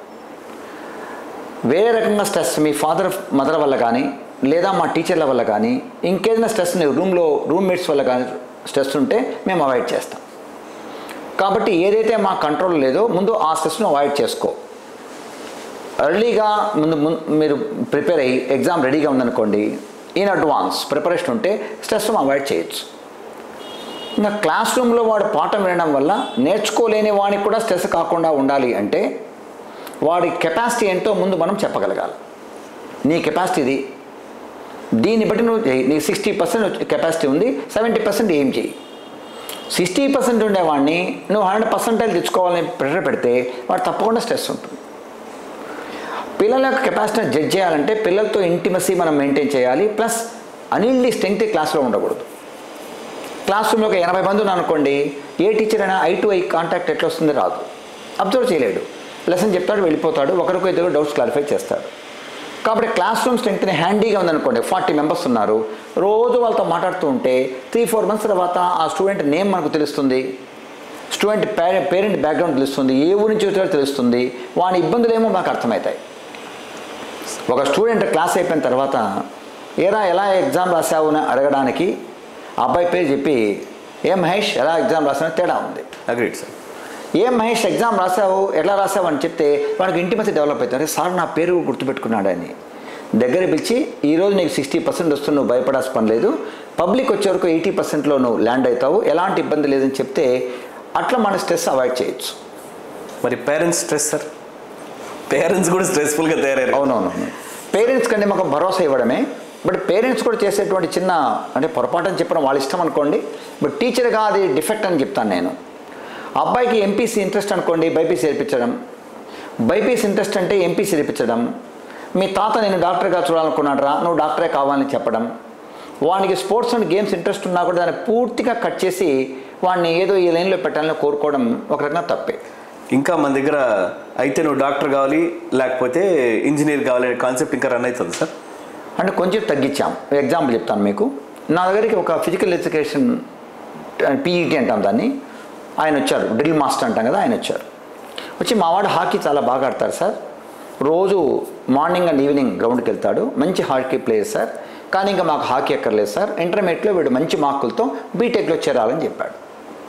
నేనుండి అదేంటండి మీరు పీఈటీగా ఉండి ఆ మాట అంటారు, మీరు స్పోర్ట్స్ అండ్ గేమ్స్ ఇంపార్టెన్స్ మీకు బాగా తెలుసు కదా, మీ వాడు హాకీని కంటిన్యూ చేయండి, మీరు మార్నింగ్ వెళ్ళండి, ఈవినింగ్ గ్రౌండ్ తీసుకెళ్ళండి, దాన్నే తగ్గించొద్దండి, స్టేట్ లెవెలా నేషనల్ లెవెలా వాడు ఏ లెవెల్కి వస్తే ఆ లెవెల్కి మీరు ఎంకరేజ్ చేయండి, మిగిలిన టైమే మాకు ఇవ్వండి, మీ వాడిని ఇంజనీర్ చేసే బాధ్యత మాదని చెప్పాను.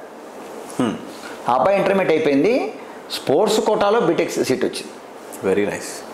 ఆ రోజు వచ్చి ఆయన థ్యాంక్స్ చెప్పాడు, సార్ ఆ రోజు మీరు చెప్పకుండా ఉంటే డిస్కంటిన్యూ చేసినవాడిని, వీడికి మంచి సీటు మిస్ అయ్యి ఉండేవాళ్ళము, ఇప్పుడు స్పోర్ట్స్ కంటిన్యూ చేసాం, వీడికి మంచి చదువు కూడా వచ్చింది, బాగున్నా హ్యాపీ అని చెప్పాడు. ఆంధ్ర ఎగ్జాంపుల్ ఒక డాక్టర్ గారు, మీరు లోకల్గా ఉంటే డాక్టర్ అని కలవచ్చు మీరు, ఆ అమ్మాయిని మీరు న్యూస్ పేపర్లో కానీ టీవీలో చాలాసార్లు చూసింటారు. ఆ వైఫ్ అండ్ హస్బెండ్ డాక్టర్స్ వాళ్ళిద్దరు, సర్వేపల్లి అజయ్ కుమార్ ఆయన పేరు, ఆయన మా దగ్గరికి వచ్చారు. వాళ్ళ అమ్మాయి మ్యూజిక్లో అప్పటికే క్లాసికల్ మ్యూజిక్లో ఎక్స్పర్ట్ అయి ఉంది ఆ అమ్మాయికి. ఆ మ్యూజిక్ కంటిన్యూ కాకుండా కూడా మా అమ్మాయి డాక్టర్ కావాలనే మైండ్ ముందు వాళ్ళకు ఉండింది. మేము మ్యూజిక్ ఆపకుండా ఆ అమ్మాయిని అట్టే డాక్టర్ చేశాం. పాడుతా తీయగాలో అమ్మాయి రన్నరప్ అయింది. Very nice. ఈరోజు క్లాసికల్ మ్యూజిక్లో ఒక అథారిటేటివ్గా ఉండి అమ్మాయి, వాళ్ళ సిస్టర్ కూడా అదే లైన్లో ఉంది. గణప సత్యనారాయణ స్వామి ఆశ్రమానికి విదుషిగా మన అపాయింట్ చేశారు తెలంగాణ గవర్నర్ గారు. Very nice. అంటే దాన్ని అంటే ఏదైనా స్కిల్ అంటూ ఉంటే ఆ స్కిల్ను మనం వదిలిపెట్టకుండా పూర్తిగా చదివే కాకుండా దాన్ని కూడా ఎంకరేజ్ చేస్తే, మ్యూజిక్ పై ఇంట్రెస్ట్ ఉండే అమ్మాయి డైలీ ఒక 1 అవర్ ప్రాక్టీస్ చేసానుకోండి, ఆటోమేటిక్గా స్ట్రెస్ పోతుంది. ఆ మ్యూజిక్ నువ్వు మ్యూజిక్ వద్దు, డ్యాన్స్ వద్దు, ఏమొద్దు, కంప్లీట్ చదువులో ఉండమంటే తెలియకుండా వాళ్ళకు స్ట్రెస్ పెరిగిపోతుంది. మేము కూడా ఫస్ట్ కాలేజ్ స్టార్ట్ చేసినప్పుడు stress free education makes us 20 ranker అని పెట్టి అవి టైం అంతా ఇచ్చేవాళ్ళం. 4-5 years తర్వాత నేనే రీథింక్ చేశాను, అరే ర్యాంకర్ అనే పదమే స్ట్రెస్ కలిగిస్తుంది, కాబట్టి లైఫ్లో సక్సెస్ కావాలంటే need not be ranker. Ranker may get success, but all successful people may not be rankers. Agreed, that's a valid point. అందువల్ల దాని ఆ వర్డ్ తీసి ఇప్పుడు మా రీసెంట్ యాడ్ చూడండి మీరు, stress free education makes us 20 successful అని ఉంటుంది, కానీ ర్యాంకర్ అని ఉండదు.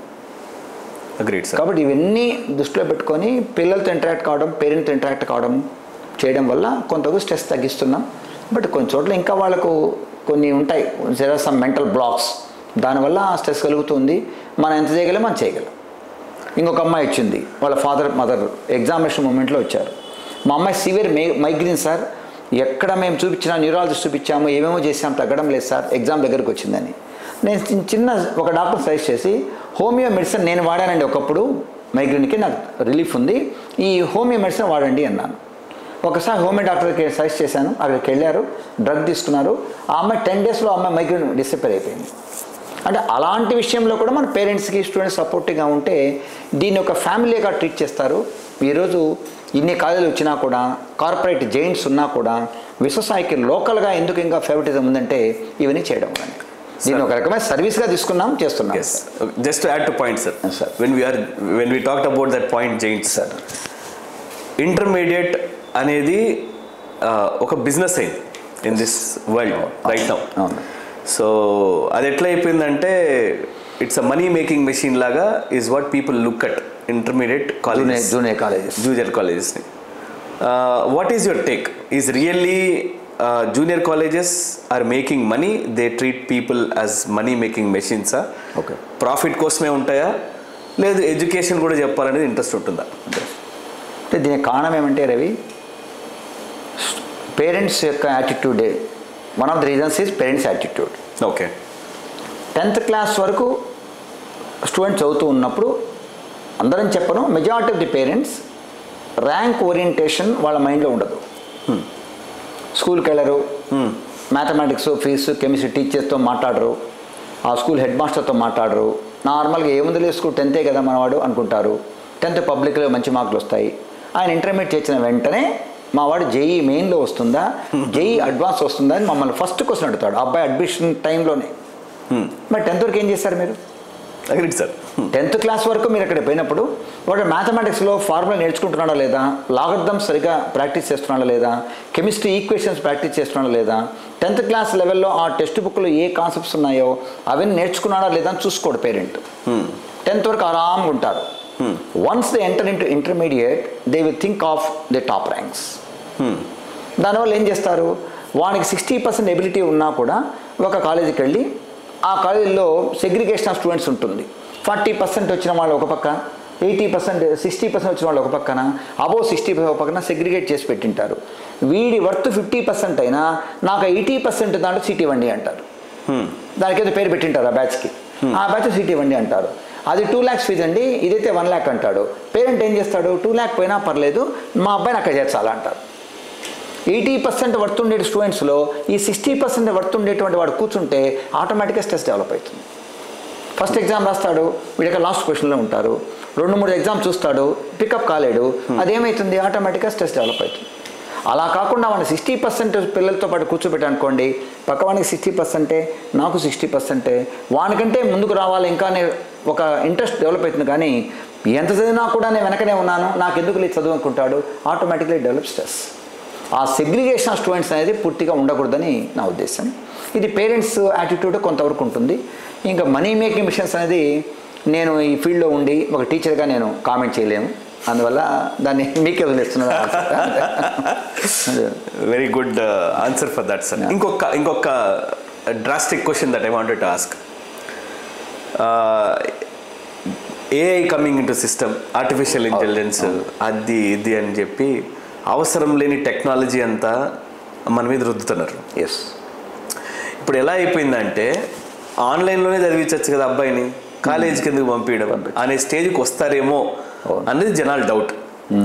ఇప్పుడు ఏఐ ట్యుటోరియల్ అని, ల్యాప్టాప్ ఉంటే చాలు ఏదైనా చేస్తామని, వాళ్ళని జీపీటీ మన చేతిలో అసలు అంటే చాలా institutions, I can best say Byju's. Byju's is the best example for ఆన్లైన్లో మీరు ప్రపంచాన్ని నేలొచ్చు అన్నారు. బట్ స్టిల్ డెఫినెట్గా ఆ స్టూడెంట్ టీచర్ బాండింగ్ అనేది ఫిజికల్గా అంటే సార్ కూర్చొని చెప్పేదానికి ఆన్లైన్లో వినేదానికి డిఫరెన్స్ ఏంది అనేది నా టాపిక్ నెంబర్ 1. టాపిక్ నెంబర్ 2, రేపు ఒకవేళ ఆన్లైన్ మేజర్ రోల్ తీసుకుంటుందా, టీచరు యుఎస్లో ఉన్న, అమెరికాలో ఉన్న, స్టూడెంట్ ఇండియాలో ఉన్న, చదివే కాన్సెప్ట్ వర్కౌట్ అవుతుందా రియాలిటీలో? ఆన్లైన్ కోచింగ్ అనేది కొన్ని ఆస్పెక్ట్స్లో కరెక్ట్. అది సపోజ్ ఒక స్టూడెంట్ ఒక కాలేజీలోనో స్కూల్లో చదువుతూ ఉంటాడు. దీనికంటే కూడా అడిషనల్గా ఏదైనా మన కోచింగ్ కావాలంటే they can resort for online. Okay. ఢిల్లీలో ఉండే ఒక ప్రొఫెసర్ టీచ్ చేస్తూ ఉంటే ఈ అబ్బాయి ఢిల్లీకి పోయి కూర్చోలేడు, అంత అఫోర్డ్ చేయలేడు, టైం కూడా ఉండదు, వీలు కాదు. ఇక్కడ డైలీ మార్నింగ్ 8 to ఈవినింగ్ 5 స్కూల్లోనో కాలేజీలోనో ఉండి 5 తర్వాత బయటకు వచ్చిన తర్వాత ఎక్స్ట్రా ఇన్ఫర్మేషన్ కోసం, ఎక్స్ట్రా గైడెన్స్ కోసం they can depend on online. అలా కాకుండా పూర్తిగా ఆన్లైన్లోనే ఉంటాను అనుకుంటే మాత్రం ఆ ప్రోగ్రామ్ చాలా చోట ఫెయిల్ అయిపోయింది. కోవిడ్ టైంలో అందరం మీకు తెలుసు, అందరూ ఆన్లైన్ కోచ్ చేసాం. దాదాపు 8+3 11 months ఆన్లైన్ కోచింగ్ ఇచ్చాము. Inevitable conditions.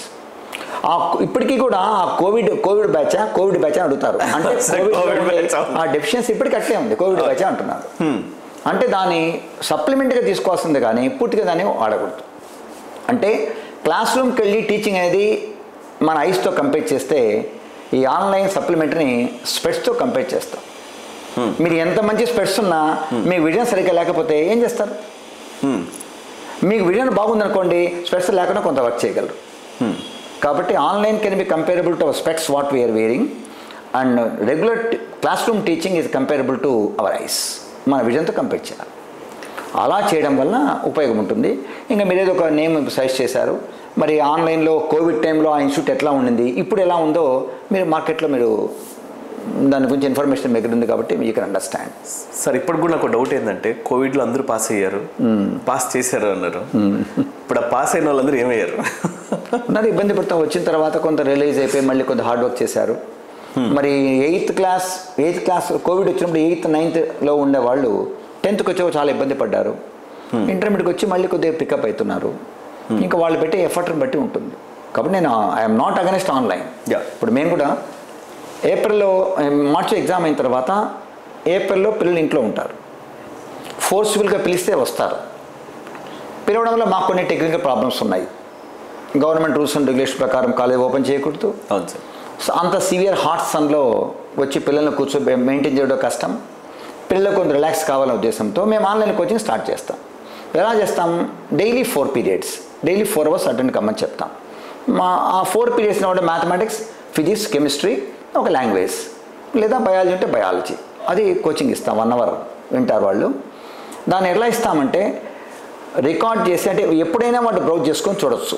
మేము చెప్పిన టైమే కాకుండా మార్నింగ్ టు ఈవినింగ్ ఎప్పుడైనా దాన్ని ఉపయోగించుకోవచ్చు. ఓకే. నేను చెప్పిన టైంలోనే నువ్వు ఉండాలి కూర్చోవాలి అంటే వాడు హాలిడేస్లో కూడా తెలియకుండా స్ట్రెస్ డెవలప్ అవుతాం వాడికి. వెకేషన్ ఉపయోగం ఏమిటి? ఇంకా వెకేషన్స్ ఎందుకంటే మీకు ఏ డిపార్ట్మెంట్లో వెకేషన్ ఉండదు. రెవెన్యూలో ఉండదు, బ్యాంకింగ్లో ఉండదు, ఏ డిపార్ట్మెంట్లో ఉండదు. ఎందుకు ఎడ్యుకేషన్ ఉంటుంది అంటే ఎడ్యుకేషన్ ప్రాసెస్లో కొంత రిలాక్సేషన్ అంటూ ఉంటే మైండ్ రిలాక్స్ అయితే తర్వాత దాన్ని తీసుకోవచ్చు. ఆ రిలాక్సేషన్ లేకపోతే చాలా ఇబ్బంది. అందువల్లనే మీరు ఏ డిపార్ట్మెంట్లో వెకేషన్ చెప్పండి, ఎక్సెప్ట్ ఇన్ ఎడ్యుకేషన్ డిపార్ట్మెంట్ ఎక్కడ వెకేషన్ ఉండదు. అందువల్ల పిల్లలు కూడా చెప్తుంటాను, మీరు బాగా చదవండి, కష్టపడండి, కానీ నిద్ర కూడా బాగా పోండి అని చెప్తాను. నేను ఏ స్టూడెంట్కైనా ఫస్ట్ చెప్పేది, నైట్ బాగా నిద్రపోతున్నారా? బాగా నిద్రపోయిన తర్వాత మీకు అప్పుడు సబ్జెక్ట్ రాకపోయినా దగ్గర రండి. మీరు నిద్రపోకుండా నైట్ అంతా మేల్కొని సబ్జెక్ట్ రాలేదంటే మాత్రం నేను ఒప్పుకోనని చెప్పి చెప్తుంటాను. అంటే ఇంపార్టెన్స్ ఆఫ్ స్లీప్ వాళ్ళకి చెప్పాలి. ఆ ఏజ్లో వాళ్ళు మినిమం 7 hours స్లీప్ వాళ్ళకి ఉండాలి. స్లీప్లో ఏం జరుగుతుందంటే మనం నిద్రపోతాం కానీ మన బ్రెయిన్ నిద్రపోతుంది కదా. మీరు మార్నింగ్ టు ఈవినింగ్ ఏం చదివారో మ్యాథమెటిక్స్, ఫిజిక్స్, కెమిస్ట్రీ, ఆ సబ్జెక్ట్స్ అన్నీ కూడా నిద్రపోయేటప్పుడు ఒక ఆర్డర్లో అరేంజ్ చేస్తుంది బ్రెయిన్. ఆర్డర్ అరేంజ్ చేసి మార్నింగ్ నువ్వు ఎగ్జామ్ కూర్చుంటే నువ్వు క్వశ్చన్ చదివిన వెంటనే just after going to stem of the question it ready to give correct answer. Okay. నువ్వు నైట్ నిద్రపోయినావు కాబట్టి దాన్ని అంతా నీట్గా ఆర్డర్లో అరేంజ్ చేసుకుంది, క్వశ్చన్ చదివిన వెంటనే నీకు ఆన్సర్ ఇస్తూ ఉంది. కాబట్టి స్లీప్ ఇంపార్టెన్స్ ఇది అని చెప్తాను నేను. నిద్రపోలేదు, నైట్ అంతా మీ మొబైల్ ఫోన్ చూసుకుంటున్నారు, టీవీ చూసుకుంటున్నారు, ఏదో నైట్ అంతా చదవాలని ఓవర్ అంబిషన్తో ఉంటుంది, నిద్రపోలేదు. అప్పుడు ఏం చేస్తుంది, మీ చదివినటువంటి మ్యాథమెటిక్స్, ఫిజిక్స్, కెమిస్ట్రీ పాయింట్స్ని ఒక ఆర్డర్లో అరేంజ్ కాలేదు. నువ్వు రెస్ట్ ఇవ్వలే కదా ఆర్డర్ అరేంజ్ చేయడానికి, కాబట్టి ఆ ఆర్డర్లో లేవు. నువ్వు ఫిజిక్స్లో క్వశ్చన్ చదువుతావు, ఆ ఆన్సర్ వెతుక్కోవడానికి బ్రెయిన్ టైం పడుతుంది. ఉన్నాయి, అన్ని ఆన్సర్లు ఉన్నాయి, ఎక్కడెక్కడ ఉన్నాయి, అగ్రీడ్. వెతుక్కోవడానికి టైం పడుతుంది. ఆ టైం లాగ్లో నువ్వు రెండో క్వశ్చన్కి పోయింటావు. అంటే ఫస్ట్ క్వశ్చన్ ఆన్సర్ని అది ఎప్పుడు ఇస్తుంది, రెండో క్వశ్చన్ చదివేటప్పుడు ఇస్తుంది. You are going to take wrong answer. అంటే just it can be comparable to a library. నేను ఒక హీప్ ఆఫ్ బుక్స్ తీసుకుంటాను, డిఫరెంట్ సబ్జెక్ట్స్, లాంగ్వేజెస్ అన్నీ తీసుకొని ఒక హీప్ లాగా, ఒక పెద్ద కుప్పలాగా వేసి మిమ్మల్ని వెళ్ళి ఒక ఇంగ్లీష్ డిక్షనరీ తీసుకురండి అంటే మీకు చాలా టైం పడుతుంది, ఎందుకంటే వెతకాలా ఎక్కడుందో అని.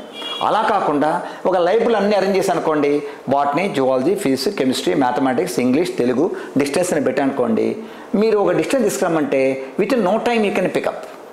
ఆర్డర్లో ఉన్నాయి కాబట్టి మీరు చదివిందంతా ఒక ఆర్డర్లీ అరేంజ్మెంట్ కావాలంటే యూ హ్యావ్ టు స్లీప్. అది అందువల్ల పిల్లలకి దాని ఇంపార్టెన్స్ చెప్తే ఇవన్నీ చేయడం వల్ల అల్టిమేట్గా వాళ్ళు ఎగ్జామ్ని హ్యాపీగా రాస్తారు. ఎగ్జామ్కి వెళ్ళే స్టూడెంట్ పిక్నిక్కి వెళ్ళే వాళ్ళలాగా ఉండాలని మా కాన్సెప్ట్. ఎగ్జామ్ హాల్కి వెళ్ళేటప్పుడు పిక్నిక్ లాగా వెళ్ళేవాడు, ఎగ్జామ్ రాసేసి రావాలి. మీరు చూస్తుంటారు కదా పిల్లలు ఎగ్జామ్కి వెళ్ళమంటే ఎగ్జామ్ ముందు వామిటింగ్ కావడం, టెన్షన్, నర్వస్ ఫీల్ కావడం, చెమటలు పట్టడం, ఫెయింట్ కింద పడిపోవడం, ఎందుకు జరుగుతుంది? ఇవన్నీ కూడా ముందంతా సరిగ్గా లేకపోవడం వల్ల. మన కెపాసిటీ అయినట్లు మనం ఉండి వాళ్ళ చేస్తే ఎలాంటి ఇబ్బంది ఉందండి. సో క్రికెట్ వస్తున్నాం మన దగ్గర, he may be expert in playing cricket. నువ్వు క్రికెట్లో ఎక్స్పర్ట్ కదా, వాడు ఫుట్బాల్ ఆడమంటే ఏం ఆడతాడు వాడు? కరెక్టే సార్. ఫుట్బాల్లో నువ్వు కప్పు తీసుకొస్తేనే కంట్రీకి అలౌ చేస్తాం, లేకుంటే లేదని చెప్పి క్రికెటర్స్ని చెప్తే ఎందుకు స్ట్రెస్ ఉండవు వాళ్ళకు? కంట్రీకే రారింగా వాళ్ళు ఏదో రకంగా ఉంటారు. అదేవిధంగా వాడు మ్యాథమెటిక్స్లో ఎక్స్పర్ట్గా ఉండేవాడిని నువ్వు బయాలజీ చదవమని చెప్పి, లేదా ఈ రెండు కాని వాడిని తప్పకుండా అదే చదవని చెప్పి, అనవసరంగా ఏదో ఒక స్టెప్స్ పెట్టి సీఏ చదవని చెప్పి, మీకు ఎగ్జాంపుల్ చెప్తాను. ఈ అకాడమిక్ ఇయర్ బిగినింగ్లోనే ఒక పేరెంట్, నాకు తెలిసిన పేరెంట్ నా దగ్గరికి వచ్చాడు. సార్ మా బంధువుల అబ్బాయి ఉన్నాడు, ఆ అబ్బాయికి అడ్మిషన్ కావాలా, మీతో మాట్లాడాలా అన్నారు. ఎక్కడి నుంచి వస్తున్నాం? వాళ్ళు వేరే డిస్ట్రిక్ట్ నుంచి, అనంతపురం నుంచి వస్తున్నారు. రండి అన్న. అడ్మిషన్ ఏమనుకున్నా అంటే మా కాలేజ్ నుంచి అడుగుతారేమో అనుకున్నాను నేను. వచ్చి కూర్చున్న వెంటనే మా వాడిని సివిల్ సర్వీస్ కోచింగ్ చేర్చాలి సార్, మీ అడ్వైస్ కావాలా అన్నాడు. మీరు ఏం చేస్తారండి అన్నాను. ఆయన ఆటో డ్రైవర్ అన్నాడు. మీ అబ్బాయి ఏం చదివినాడండి? 10th క్లాస్ అయిపోయింది. ఆ అబ్బాయి ఎదుర్కొంటే మార్క్స్ ఎన్ని వచ్చాయన్నాను. 400 మార్క్స్ వచ్చాయన్నాడు. ఇప్పుడుండే కరెంట్ సెనేరియోలో 400 మార్క్స్ అనేది జస్ట్ పాస్. 400 మార్క్స్కి 600 మార్క్స్కి 400 మార్క్స్ వచ్చాయంటే 10th క్లాస్లో 597, 598 టాపర్స్ ఉంటే 400 మార్క్స్ జస్ట్ పాస్ అయినట్లే. ఎందుకండి మీకు చెప్పానంటే, లేదు సార్ మా ఇంటికి ఒక పిఆర్ఓ వచ్చాడు, ఆ పిఆర్ఓ మీరు సివిల్ సర్వీస్ కోచింగ్ చేర్పించండి, కోచింగ్ చేర్పిస్తే మీ వాడు 5 ఏళ్లలో సివిల్ సర్వీస్ క్లియర్ చేస్తాడు, ఐఏఎస్ అవుతాడు, ఐపీఎస్ అవుతాడు. ఎంతండి ఫీజు అన్న? 5 yearsకి 11 lakhs అన్నాడు. ఆయన చేసే పని ఏంటి? ఆటో మెయింటైన్ చేస్తాడు, 11 lakhs ఫీజు కట్టాలా? అంటే ఆ మార్కెటింగ్ వాళ్ళు చెప్పే మాటలు నా దగ్గరికి వచ్చారు. అది కాదండి, సివిల్ సర్వీస్ చేయాలంటే మీరు చేయండి, మీ అబ్బాయి ఐఏఎస్ ఐపీఎస్ కాదని నేను చెప్పను, అయ్యే కెపాసిటీ వానికి ఉంటుంది, వాడిని ఇంటర్మీడియట్ చేయించండి మీ ఇష్టం వచ్చిన చోట. అసలు 400 మార్కులు వచ్చిన అబ్బాయిని మీరు వేరే ఊరికి తీసుకోవాల్సిన పనిలే, మీ ఊర్లోనే మీ టౌన్లో ఉండే కాలేజీలో చేర్పించండి, ఇష్టం వచ్చిన కాలేజీలో బాగా చదివించండి, అవసరమైతే ఎక్స్ట్రా గైడెన్స్ ఇప్పించండి, ట్యూషన్ పెట్టించండి, బీటెక్ చేర్పించండి. బీటెక్ అయిన తర్వాత then you think of civil service coaching అని చెప్పాను. అలా కాకుండా వాడు అప్పుడే సివిల్ సర్వీస్ కోచింగ్ చేస్తే నేను సివిల్ సర్వీస్ కోచింగ్ చదువుతున్నా అనేటువంటి ఒక సాటిస్ఫాక్షన్ వానికి, మా అబ్బాయిని ఇంత ఫీజు కట్టి నేను చిన్న స్థాయిలో ఉన్నా కూడా ఈ విధంగా చదివిస్తున్నానే సాటిస్ఫాక్షన్ కోసం చేస్తున్నా తప్ప సక్సెస్ కావడం కష్టమని చెప్పాను. సివిల్ సర్వీసెస్ సక్సెస్ రేట్ ఎంత ఉంది కంట్రీలో, ఎన్ని వేకెన్సీస్ ఉంటాయి, ఎంతమంది సక్సెస్ అవుతున్నారు? వాని చేతిలో డిగ్రీ ఉందనుకోండి, బీటెక్ చేతిలో ఉంది, ట్రై చేస్తాడు, సివిల్ సర్వీస్ రాలేదు, నో డిసప్పాయింట్మెంట్, ఈ can enter into another job. అలా కాకుండా వీడు ఇంటర్మీడియట్ లెవెల్లోనే సివిల్ సర్వీస్ కోచింగ్ చేరి ఒక ఏదో బీఏనో బీకామో డిగ్రీస్ బయటకు వస్తే మార్కెట్లో ఏమవుతాడు వాడు? That causes frustration. లైఫ్లో వాడు మిజరబుల్గా ఫెయిల్ అయిపోయేదానికి అవకాశం ఉంది. అలాంటివి లేకుండా పేరెంట్ కొద్దిగా జడ్జిమెంట్ తీసుకొని సరైన అడ్వైస్ తీసుకొని సరిగ్గా థింక్ చేయగలిగితే ఇవన్నీ అవాయిడ్ చేయొచ్చు. అంటే ఆటో డ్రైవర్ కొడుకు ఐఏఎస్ కాదని చెప్పడంలే, అవుతాడు. ఎప్పుడు మీరు ఒక ప్రాపర్ ఛానల్లో వెళ్ళాలి. సార్ ఇప్పుడు కొంచెం hot topics. So first question ఏంటంటే, I answer them coolly. Yes, మీరు కూల్గా ఆన్సర్ చేస్తారు, కానీ ఇవి ఇప్పుడు ప్రస్తుతానికి most burning topics in news మనకి ఇప్పుడు చూసేదాల్లో. సో ఫస్ట్ టాపిక్ ఏంటంటే, ఈ మధ్య కాలంలో I have been seeing like lot of suicides happening, especially in intermediate పిల్లలే చనిపోవడం అనేది. అంటే వాళ్ళ ఏజ్ గ్రూప్ అనేది, అంటే ఆ ఏజ్లో అంటే 16-17 yearsలో వాళ్ళకి సూసైడల్ థాట్స్ రావడం ఏంది, అట్లాంటి వాళ్ళు చనిపోవడం అనేది it's a very pity situation. What do you think, why is this happening? Okay, ఒక రకంగా స్ట్రెస్ అని చెప్పాలి. ఇంతకుముందు చెప్పాం వేరియస్ రీజన్స్ ఫర్ స్ట్రెస్ అని. దీంట్లో ఒక జస్ట్ పాయింట్ అడిగి సార్, ఇది ఇన్స్టిట్యూషనల్ స్ట్రెస్సా, పేరెంట్స్ స్ట్రెస్సా, కొలీగ్ స్ట్రెస్సా, సెల్ఫ్ మేడ్ స్ట్రెస్సా? అదే. What is creating this havoc? Main reason నేను అనుకున్నది, I attribute the family background and the conditions in the house. ఎవరికైనా కూడా వాళ్ళు ఉంటే కండిషన్ అంటే, I'm not talking about economic condition. Okay, వాళ్ళ అక్కడ ఉండే అట్మాస్ఫియర్, వాళ్ళ house atmosphere the one of the major factors. Second factor is unable to compete with the fellow students. Third factor is weak mind. వీటి వల్ల ఉంటుంది. ఏ institute కూడా పిల్లలను ఆ విధంగా ఇబ్బంది పెట్టే విధంగా ఏం తీసుకోండి, మీరు ఎక్కడైనా చూస్తుంటాం, ఏ ఇన్స్టిట్యూట్ జరగచ్చు, కానీ ఇన్స్టిట్యూట్ ఎప్పుడు కూడా ఆ విధంగా చేసే విధంగా ఏ ఇన్స్టిట్యూట్ ఉండదు. తర్వాత ఆ విధంగా ప్రొవోక్ చేసేటువంటి దానికి ఒక మెకానిజం, ఒక పర్టికులర్ మెథడ్స్ అంటే ఏమి లేవు. మన విధంగా మాడితే ఈ అమ్మాయి ఈ విధంగా చేసుకుంటుంది, ఈ అబ్బాయి ఈ విధంగా చేసుకుంటుంది, ఎక్కడా ఉండదు. ఇప్పుడు మీరు న్యూస్లో చూస్తున్నారు, 3 times సివిల్ సర్వీస్ అటెంప్ట్ చేశాడు, నార్త్ ఇండియన్స్ అవుతున్నాడు ఢిల్లీలో, 4th time ప్రిపేర్ అవుతున్నాడు, ఉద్యోగం రాదనే బాధతో ఈ విధంగా సూసైడ్ చేసుకున్నాడు అని. 3 times వాడు ఎగ్జామ్ ఏదైనా కానీ ఎగ్జామ్కి అప్పీర్ అయినాడు, మరి సక్సెస్ కాలేదు. పేరెంట్స్ ఏం చేయాలా? సపోర్ట్ చేయాలి. బాబు నువ్వు 3 times చేసావు, ఇదొకటే కాదు, ఇంకా వేరే ఫీల్డ్ కూడా ఉంది, నీకు దీంట్లో ఎబిలిటీ ఉంది కాబట్టి ఈ ఫీల్డ్కి నువ్వు స్విచ్ ఓవర్ కావచ్చు అని చెప్పచ్చు. ఇంటర్మీడియట్ లెవెల్లో ఎందుకు జరుగుతుంది ఇవన్నీ ఎక్కువ అంటే, ఇంటర్మీడియట్ లెవెల్లో ఉండేటువంటి పిల్లలకు 10th క్లాస్ దగ్గర వచ్చిన తర్వాత సిస్టమ్ పూర్తిగా డిఫరెంట్గా ఉంటుంది. స్కూలింగ్ వరకు ఉండేటువంటి సిస్టమ్ వేరే, ఇక్కడ సిస్టమ్ వేరే. ఎలా డిఫరెన్స్ అంటే, స్కూలింగ్ వరకు వాడు అమ్మతో నాన్నతో ఉంటాడు, అన్నతో చెల్లెలతో ఇంత ఆడుకుంటూ ఉంటాడు. ఊర్లోనే ఆల్మోస్ట్ చిన్న ఊళ్ళో కూడా హై స్కూల్ ఉంది కాబట్టి అక్కడే ఉంటాడు. వాడికైనా చిన్న ఇబ్బంది కలిగిన ఫిజికల్గా కానీ మెంటల్గా కానీ ఉండడానికి అడ్రస్ చేయడానికి పక్కనే అమ్మ నాన్న తమ్ముడు ఫ్రెండ్స్ అందరు ఉంటారు, బంధువులంతా ఉంటారు. కాబట్టి ఆ వయసులో జనరల్గా ఆలోచన రాదు, ఇంకైనా ఎక్స్ట్రీమ్ కండిషన్స్ ఉంటే తప్ప. వాడిని తీసుకొచ్చి సిటీలోనో ఎక్కడో హాస్టల్లో పెట్టేస్తారు. ఫస్ట్ అమ్మ నాన్నకి, తర్వాత అన్న తమ్ముడికి దూరం అయిపోతారు. చిన్న ఇబ్బంది కలిగినా కూడా చెప్పుకోవడానికి వాళ్ళు చెప్పే ధైర్యం ఉన్నా కూడా వినడానికి దగ్గర ఫ్రెండ్స్ కానీ ఎవరు అవైలబిలిటీ ఉండదు. That causes a sort of stress in the mind. అంటే ప్రెషర్ పెరిగిపోతుంది, వెంట్ లేదు, ప్రాపర్ వెంట్. ఇవన్నీ ఉండడం వల్ల ఏమైందంటే వాడు ఫస్ట్ టర్మ్లోనో సెకండ్ టర్మ్లోనో పర్ఫార్మెన్స్ సరిగ్గా ఉండదు. పబ్లిక్ ఎగ్జామ్ దగ్గరికి వచ్చేవరికి కాన్ఫిడెన్స్ లెవెల్స్ బాగా తగ్గిపోయి ఉంటాయి.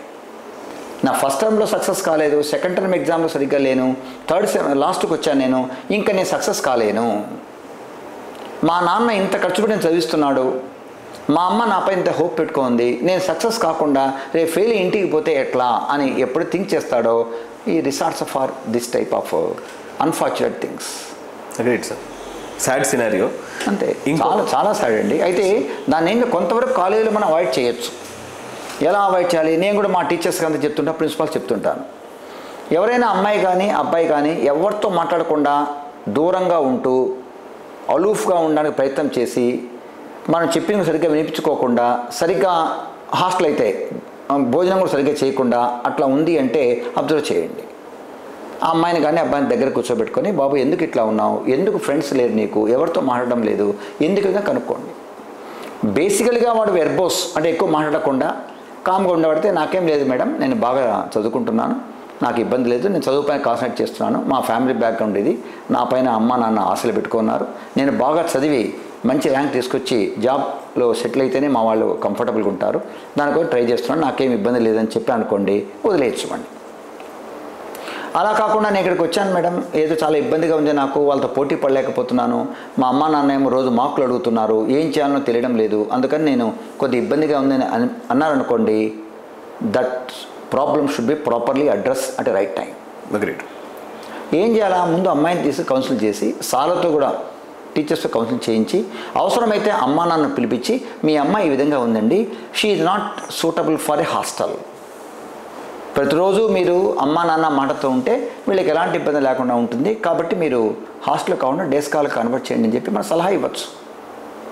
లేదా ఇంకో రకంగా ఏం చేసి, కొందరి పిల్లలకి ఎట్లుంటుంది, రోజంతా బాగా చదువుతారు, సాయంత్రం అయిన తర్వాత మార్క్స్ చూసుకుంటారు, ఆ రోజు ఎగ్జామ్ జరిగిన తర్వాత మార్క్స్ తక్కువ వస్తే బాధపడుతూ ఉంటారు.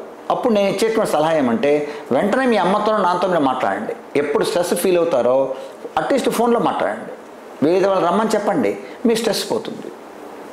ట్రస్ట్ బస్టర్స్ ఏమంటే అమ్మతో మాట్లాడడం ఫస్ట్, నాన్నతో మాట్లాడడం, చెల్లెలో తమ్ముడో ఎవరు ఉంటే వాళ్ళకి ఇక్కడికి వచ్చి వాళ్ళు ఒకసారి బయటికి తీసుకెళ్ళి ఒకసారి తిప్పేస్తే వాళ్ళను ఆ స్ట్రెస్ పోతుంది. Agreed sir. ఇవన్నీ అబ్జర్వ్ చేస్తూ ఉంటే వీళ్ళతో అవాయిడ్ చేయొచ్చండి మనం. ఇంకా ఎక్స్ట్రీమ్ కండిషన్స్లో మన చేతిలో లేనప్పుడు అవి జరుగుతున్నాయి. But quiet unfortunate thing. మీరు చెప్పిన మీ అబ్జర్వేషన్ కరెక్ట్. ఈ ఏజ్ గ్రూప్లోనే 16 to 20 years ఏజ్ గ్రూప్లోనే ఎక్కువ జరుగుతూ ఉన్నాయి. Great sir. ఇంటర్మీడియట్ లెవెల్లో ఏదో లవ్ ఫెయిల్ అయింది, అవి అటువంటి రీజన్ మనం అట్రిబ్యూట్ చేయలేము. Correct sir. ఆ ఏజ్లో వాళ్ళు ఒకరిని ఏదో అట్రాక్షన్ ఉంటే ఉండొచ్చేమో, కానీ లవ్ చేశారు, వాడు ఎవడో కాదన్నాడు, అమ్మాయి ఎవరో కాదన్నారు, అవన్నీ ఉండవు. అవన్నీ ఊరికే ఫ్యాబ్రికేటెడ్ తప్ప యాక్చువల్ మాత్రం కాదు. ఇంకా పెద్ద అయిన తర్వాత లో ఫెయిర్ అవన్నీ ఉంటాయి, కానీ ఇంటర్మీడియట్ లెవెల్లో స్కూల్ లెవెల్లో మాత్రం అలాంటి వాటికి అవకాశం అయితే లేదు.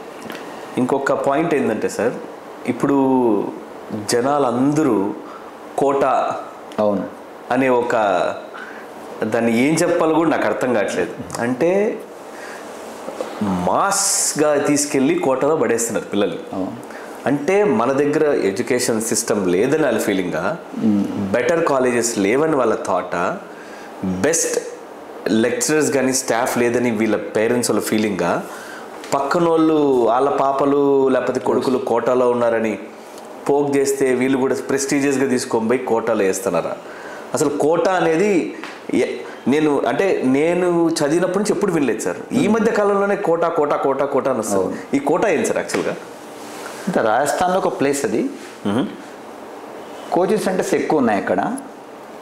బిగినింగ్ స్టేజ్లో అక్కడ కోచింగ్ సెంటర్లో ఉండే వాళ్ళకి ఎక్స్పోజర్ బాగా ఉంది కాబట్టి జేఈ మెయిన్ అంటే అడ్వాన్స్డ్లో ఐఐటీలో సీట్లు రావడం జరిగింది.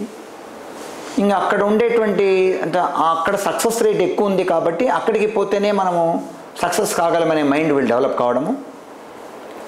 అదర్ స్టేట్స్లో ఉండే వాళ్ళు కూడా అక్కడ పోయి బ్రాంచ్ స్టార్ట్ చేయడం, అక్కడైతే వస్తారు ఎంత ఫీజు అయినా కడతారని చేయడం.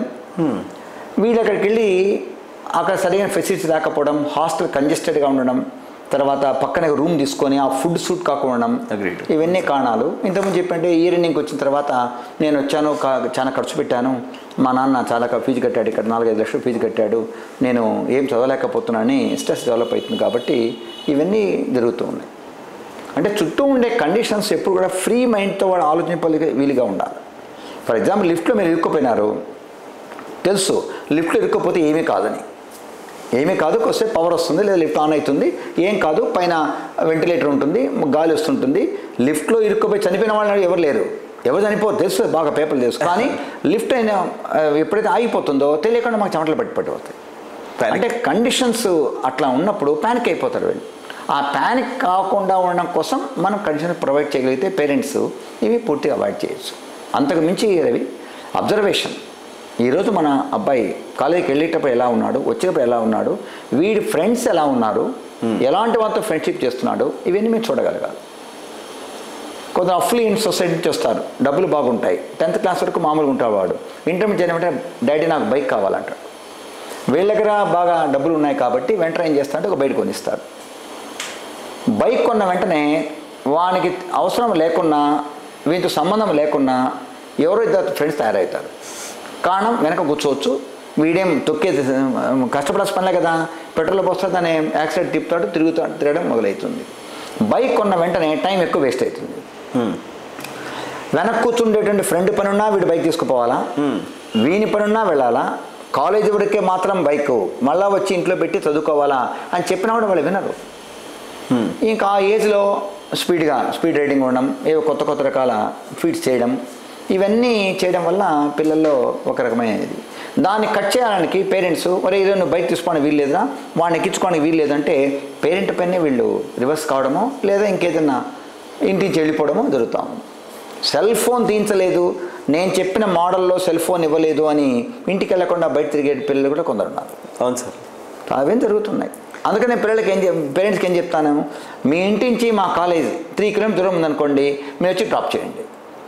మీరు చాలా బిజీగా ఉంటారు, డ్రాప్ చేయడానికి వీలు లేదు, అబ్బాయి సైకిల్ కొనివ్వండి. సైకిల్ కొంటే వెనక ఎవడు కూర్చోడు, ఎందుకంటే వీడు కూర్చోబెట్టుకోడు, తొక్కాలి కదా వాడిని కూడా, కష్టపడి తొక్కాలి. తర్వాత సైకిల్ ఉంటే పని ఉంటేనే సైకిల్లో బయటికి పోతాడు తప్ప ఇంకేదో అటు ఇటు తిరిగి వస్తామని చెప్పేసి ఊరికే పోడు. కాబట్టి మీ సైకిల్ కొని అని చెప్పి ఒకసారి 5 years బ్యాక్ ఒక స్కీమ్ కూడా పెట్టాం. ఏ స్టూడెంట్ సైకిల్లో మా దగ్గరికి వచ్చి సంవత్సరం అంతా వస్తాడో వాళ్ళకు ఫీజులో కన్సెషన్ ఇస్తా అని చెప్పాను నేను. Very nice. బట్ ఎవరు రాదనుకోండి, సైకిల్ రావంటే వాళ్ళు ఏదో నామూషిగా ఫీల్ అవుతారు, పేరెంట్స్ కూడా పెద్ద ఇష్టపడడం లేదు. Two add on questions sir. ఒకటి, ఎట్లా కోటా మీద మాట్లాడుతున్నాం కాబట్టి, కోటా ఎక్కడో ఉంది, పిఆర్ఓలు మాత్రం ఆంధ్ర తెలంగాణలో ఎక్స్క్లూసివ్గా తిరుగుతున్నారు ఇంటింటికి. అవును. ఏం నమ్మి ఇంత దూరం పేరెంట్స్ పంపిస్తున్నారని మీ ఫీలింగ్ సార్? మీ క్వశ్చన్లోనే ఆన్సర్ ఉందండి. కోటాలో అంత సక్సెస్ రేట్ ఉండి బ్రహ్మాండంగా ర్యాంకులు వస్తుంటే పిఆర్ఓ సిస్టమ్ ఎందుకు ఉండాల్సిన పనిలే కదా. కనుక్కోనికి వెళ్తారు కదా, ఒక చోట మంచి స్కూల్ మంచి కాలేజ్ ఉందంటే వాళ్ళకేం అడ్వర్టైజ్మెంట్ అక్కర్లేదు, అడ్వర్టైజ్మెంట్ లేకున్నా కూడా వెళ్తున్నారు అంటే క్వాలిటీ ఉంది అంటే. మరి అంత PRO system throughout country network develop చేస్తున్నారంటే అక్కడ యాక్చువల్గా ఏం జరుగుతుందో డిఫరెంట్గా అర్థం చేసుకోవచ్చు. బయటకు వచ్చేదానికి దానికి తేడా ఉందని. మీ క్వాలిటీ ఉందనుకోండి, ఎందుకు మనం వెళ్తాం తప్పకుండా. ఎక్కడో ఢిల్లీలో ఒక సివిల్ సర్వీస్ కోచింగ్ ఉంటుంది, దాన్ని వెతుకుంటూ మనం వెళ్తున్నాం. వాళ్ళ పిఆర్ఓ ఇక్కడ లేకపోయినా మనం వెతుకుంటూ వెళ్తున్నాం. ఒకచోట మంచి స్కూల్ ఉంది, వెతుకుంటూ వెళ్తున్నాం. కాలేజీ కోసం వెతుకుతున్నాం మనం. అంటే మనం క్వాలిటీ ఇవ్వగలిగితే అంత అడ్వర్టైజ్మెంట్ అక్కర్లే. జస్ట్ మేము ఇక్కడ ఉన్నాము, మేము ఈ పని చేస్తామని చెప్తే చాలు. మార్కెటింగ్ కావాల్సిందే. ఎంతవరకు మార్కెటింగ్? మేము ఇక్కడ ఉన్నాము, ఈ పని చేస్తాము, మీకు సర్వీస్ ఇవ్వగలము అని చెప్తే చాలు. మా దగ్గరే చేరండి, మా దగ్గర చేరితే మీ రాయితీలు ఇస్తాము, ఇంకెవరి దగ్గర చేరొద్దు, ఆ సంస్థ బాగలేదు, ఈ సంస్థ బాగలేదు, మేమే నెంబర్ 1 అని చెప్పుకోవడమే కరెక్ట్ కాదనిపిస్తుంది నాకు. నెంబర్ 1 అనేది మనం చెప్పుకోకూడదు. Correct sir. ఎవరు డిసైడ్ చేయాలా? స్టూడెంట్స్ అని పేరెంట్ డిసైడ్ చేయాలి ఇది నెంబర్ 1 అని. మనమే నెంబర్ 1 అనుకుంటే ఎట్లా? ఇప్పుడు మీరు ఏ ఇన్స్టిట్యూట్ అని తీసుకోండి, మేమే నెంబర్ 1 అని రాస్తారు. అది చూస్తే అది జోక్ అయిపోయింది ఇప్పుడు నెంబర్ 1 అనేది.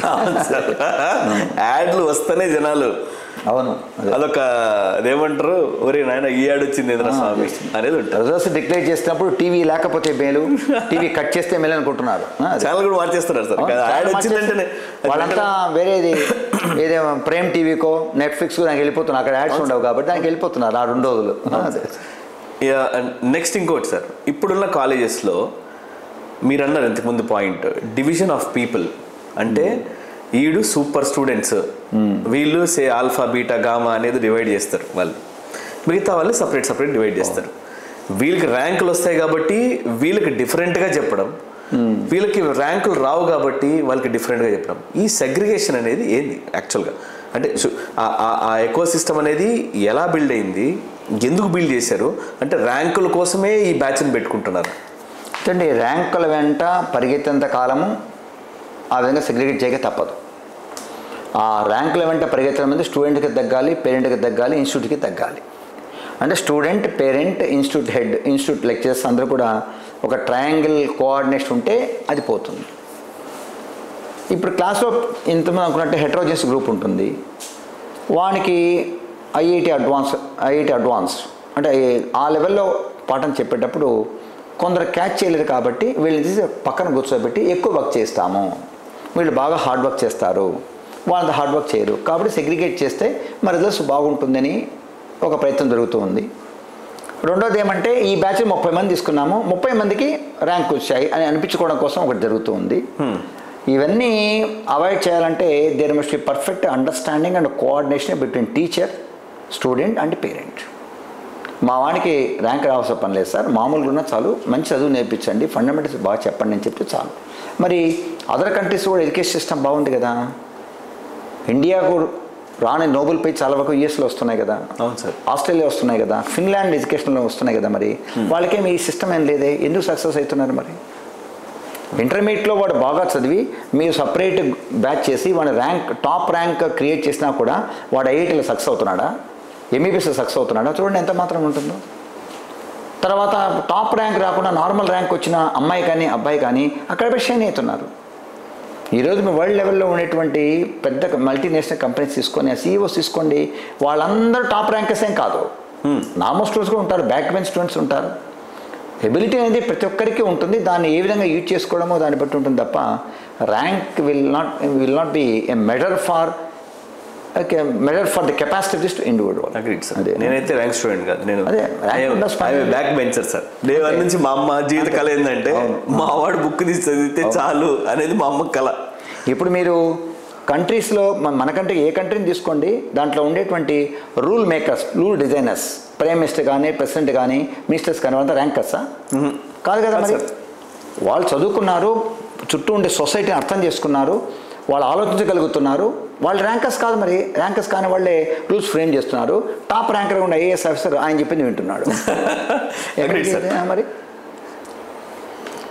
రూల్ ఫ్రేమ్ చేసిన తర్వాత ఇంప్లిమెంట్ ఈ విధంగా చేయండి అని ఇప్పుడు ర్యాంకర్స్కి నాన్ ర్యాంకర్స్ గైడెన్స్ ఇస్తున్నారు. మరి దాన్ని బట్టి చూడండి, మరి ర్యాంక్ ఒకటే కాదు. సార్ ఇంకొక లాస్ట్ క్వశ్చన్ మన హాట్ టాపిక్స్లో, ఇంతమంది డాక్టర్లు, ఇంతమంది ఇంజనీర్లు, వాట్స్ గోనా హ్యాపెన్ నెక్స్ట్? అంటే అవసరమైతే ఉందండి. ఇప్పుడు డాక్టర్స్ అనుకోండి, మన కంట్రీకి కానీ లేదా త్రూఅవుట్ వరల్డ్ డిమాండ్ అయితే ఉంది, చాలా అవసరం అయితే ఉంది. పాపులేషన్ పెరుగుతున్నప్పుడు హెల్త్ అనేది మోస్ట్ ఇంపార్టెంట్ కదా, పెరుగుతూ ఉంది. ఇక్కడ కొంత అవసరం అయితే ఉంది. బట్ ఉన్నటువంటి సడన్గా డెవలప్ కావడం, సడన్గా సపోజ్ ఇంజనీరింగ్ క్లాస్ ఎస్టాబ్లిష్ చేశారు కంట్రీలో, టెక్నాలజికల్ అడ్వాన్స్మెంట్ కోసము విపరీతంగా ఇంజనీరింగ్ క్లాస్ పెట్టేస్తే చాలామంది కొన్ని లక్షల్లో బీటెక్ చేసి బయటకు వచ్చారు. అలా ఆపర్చునిటీస్ ఎక్కడ ఉన్నాయి? లేవు. తర్వాత మీ సర్టిఫికెట్లో మీ పర్సంటైల్ ఎంత ఉన్నా కూడా దాన్ని బట్టి జాబ్ దొరకవు. మీ టాలెంట్ అక్కడ ఎగ్జిబిట్ చేయాలి. మీ సర్టిఫికెట్లో ఉండే పర్సంటైల్ని బట్టి మీ రెజ్యూమ్ బట్టి జాబ్ ఇచ్చినా కూడా వాళ్ళు 3 monthsలో అప్రైజల్ ఉంటుంది. అప్రైజల్లో సెట్ కాలేకపోతున్నారు. సెట్కాలకు ఏం చేస్తున్నారు, వాడు మంచి ఇష్టం చదివినా కూడా ఇంకా తక్కువ అంటే దానికంటే తక్కువ స్థాయిలో ఉండే జాబ్కి వెళ్ళాల్సిన అవసరం ఏర్పడుతుంది. It cause disappointment. Just to add to point sir, recent న్యూస్లో విన్నాను నేను, IITs placement has been a struggle. Yes, that's very, అంటే the top institute in India కొన్ని లక్షల ప్యాకేజ్, అంటే ఆడు బయటకు వచ్చాడంటే 60, 70, 80 కోటి రూపాయల శాలరీతో వచ్చేవాడు, మినిమం ప్యాకేజ్ లేకుండా, అవును, ఆన్ జాబ్ ఆపర్చునిటీస్ లేకుండా ఐఐటి ఉందంటే నాకైతే I feel that it's a terrifying situation అని నా ఫీలింగ్. అంటే ఇప్పుడు జాబ్స్ బయట లేక కాదు, దానికి తగిన విధంగా టాలెంట్ లేకపోవడం కూడా అనుకోవచ్చు మనం.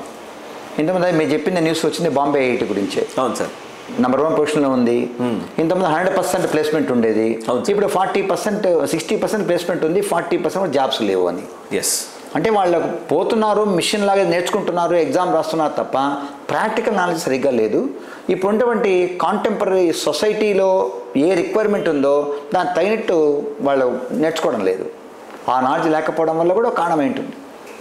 ప్లస్ కొన్ని వేల మంది బయటకు వస్తారు, దానికి తగినట్లు ఇక్కడ ఇన్స్టిట్యూట్స్ ఉండాలి కదా, కంపెనీస్ కానీ ఏమైనా ఆర్గనైజేషన్స్ కానీ ఉంటే దాన్ని మ్యాచ్ అవుతుంది, లేకుంటే మ్యాచ్ కాదు.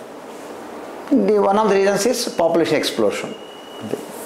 సార్ ఇప్పుడు ఇంకొక క్వశ్చన్ ఏమంటే, there is always a difference between tier 1, 2, 3. Tier 1 పిల్లలు, టైర్ 2 పిల్లలు, టైర్ 3 పిల్లలు అనేది ఉంటుంది బేసిక్గా. సో ఇప్పుడు టైర్ 3 పిల్లలు కూడా you feel that they are competent with tier 1 అనేది ఉందా లేదా? ఇంకా ఉంది. టైర్ 3లో ఉండే వాళ్ళు కూడా not in the angle of academics, skill point of వ్యూలో they can compete the tier 1. ఏ రకంగా సార్? అట్లా ఇప్పుడు టైర్ 1లో ఉండే పిల్లలు బాగా మగప్ చేస్తారు, బైహార్ట్ చేస్తారు, ఫార్ములా నేర్చుకుంటారు, ఒక ప్రాబ్లం బాగా సాల్వ్ చేయగలరు, కానీ ప్రాక్టికల్గా అప్లై చేయలేరు. టైర్ 3లో ఉండేవాడికి అది లేకపోయినా, ఇప్పుడు మీరు మన సినిమా ఫీల్డే తీసుకోండి, టాప్ డైరెక్టర్స్ అందరూ కూడా వాళ్ళేం బ్రహ్మాండ చదివిన వాళ్ళు కాదు, ఇన్నోవేటివ్ థింకింగ్. సైంటిస్ట్ ఉన్నారు, ఇన్నోవేటివ్ థింకింగ్, వాళ్ళు ఎప్పుడు ర్యాంకర్గా ఉండాల్సిన పని లేదు. ఫ్రీ మైండ్తో ఆలోచించగలిగితే వాడు ఎవరితో అయినా పోటీ పడగలిగే కెపాసిటీ వాళ్ళకు ఉంటుంది. దాన్ని పేరెంట్ ఐడెంటిఫై చేసి ఆ లైన్లో వాడిని ఎంకరేజ్ చేయాలి. రీసెంట్ న్యూస్లో మీరు చూస్తుంటారు, వరల్డ్లో ఉండేటువంటి క్యారమ్ బోర్డ్ ఛాంపియన్స్ మెజారిటీ చెన్నైలో ఉండే ఒక స్లమ్ ఏరియా నుంచి వచ్చారండి. స్లమ్ ఏరియాలో ఉంటారు, క్యారమ్ బోర్డు కొనుక్కోవడానికి కూడా శక్తి ఉండదు వాళ్ళకు. ఆ ఏరియా నుంచి వచ్చారంటే చాలామంది, వరల్డ్లో ఉండే చాలామంది క్యారమ్ బోర్డ్ ఛాంపియన్స్. ఇప్పటికీ ఆ ఏరియా గురించి మన పెద్ద ఆర్టికల్ వచ్చింది, ఆ ఏరియా నుంచి వస్తున్నారని. అంటే టాలెంట్ అనేది it cannot be linked with academics. Academic పర్ఫార్మెన్స్ని, మన స్కిల్ని డైరెక్ట్గా లింక్ చేయలేము. అందువల్ల స్కిల్ డెవలప్మెంట్ కోసం ఇప్పుడు అన్ని కంట్రీస్లో డెవలప్ అయింది. తర్వాత స్టూడెంట్కి ఏ ఫీల్డ్ ఇంట్రెస్ట్ ఉంటే ఆ ఫీల్డ్లో మనం ఎంకరేజ్ చేయడం. ట్రూ ఎడ్యుకేషన్ అంటూ ఉండాలి మన దగ్గర. ట్రూ ఎడ్యుకేషన్ ఉండాలి అంటే ఆ ట్రూ ఎడ్యుకేషన్ ఇచ్చేటువంటి వాళ్ళను ఎవరు సపోర్ట్ చేయాలా? పేరెంట్స్ సపోర్ట్ చేయాలి. అలా కాకుండా మీకు ర్యాంక్ వస్తేనే, ఎన్ని ర్యాంకులు వచ్చాయి మీకు, కొందరు ఎట్లా అడుగుతారంటే కొందరు పేరెంట్స్, సార్ మీకు టాప్ 10 ఎన్ని వచ్చాయంటారు. టాప్ 10లో ర్యాంక్ రావడానికి మీ అబ్బాయి ఇప్పుడు చేర్చబోతున్నాం, మీ అబ్బాయికి సంబంధం ఏంటి? టాప్ 10లో 4 ర్యాంకులు వచ్చి మిగిలిన ఎవరికి ర్యాంకులు రాకుండా పోతే పర్లేదా? మరి టాప్ 10లో ర్యాంకు అడగడానికి తప్పులేదు, బట్ మిగతా వాళ్ళు కూడా సక్సెస్ అయ్యొచ్చు కదా.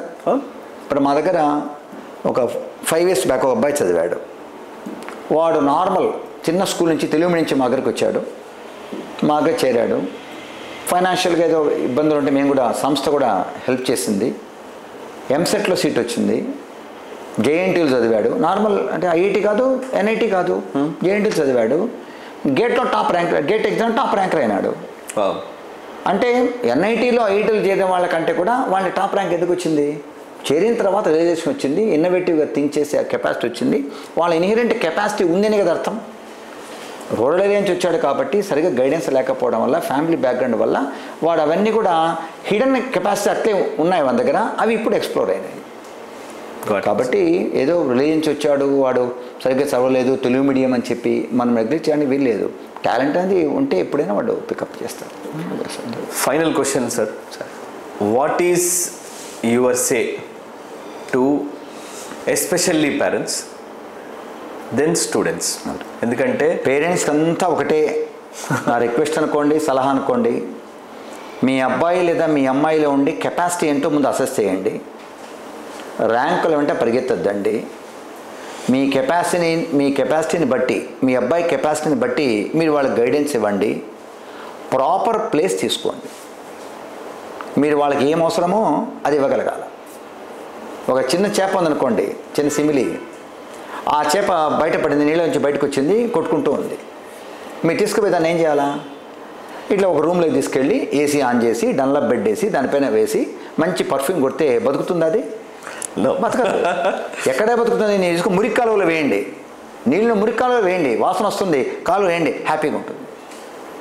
అంటే దానికి కావాల్సిన యాంబియన్స్ అది. అలాగే మీ అమ్మాయికి లేదా అబ్బాయికి ఎలాంటి యాంబియన్స్లో మనం పెట్టాలి, ఏ విధంగా మనం చదివించాలి, ఎలాంటి చదువుకు మన అమ్మాయి సూట్ అవుతుంది, 10 మందితో మాట్లాడండి.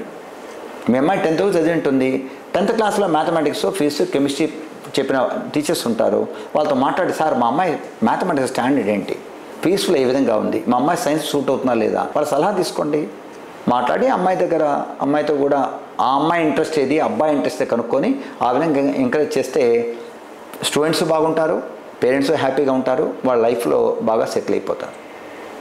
హిస్టరీ లాంటి సబ్జెక్ట్, సైకాలజీ చదివిన వాళ్ళు కూడా టాప్ లెవెల్ వాళ్ళు చాలామంది ఉన్నారు. బీటెక్ చేస్తేనే లైఫ్ ఉంది, ఎంబీబీఎస్ చేస్తేనే లైఫ్ ఉంది మాత్రం మీరు ఎవరు అనుకోవద్దండి. వాళ్ళ లైఫ్లో సెటిల్ కావడానికి సో మెనీ అవెన్యూస్.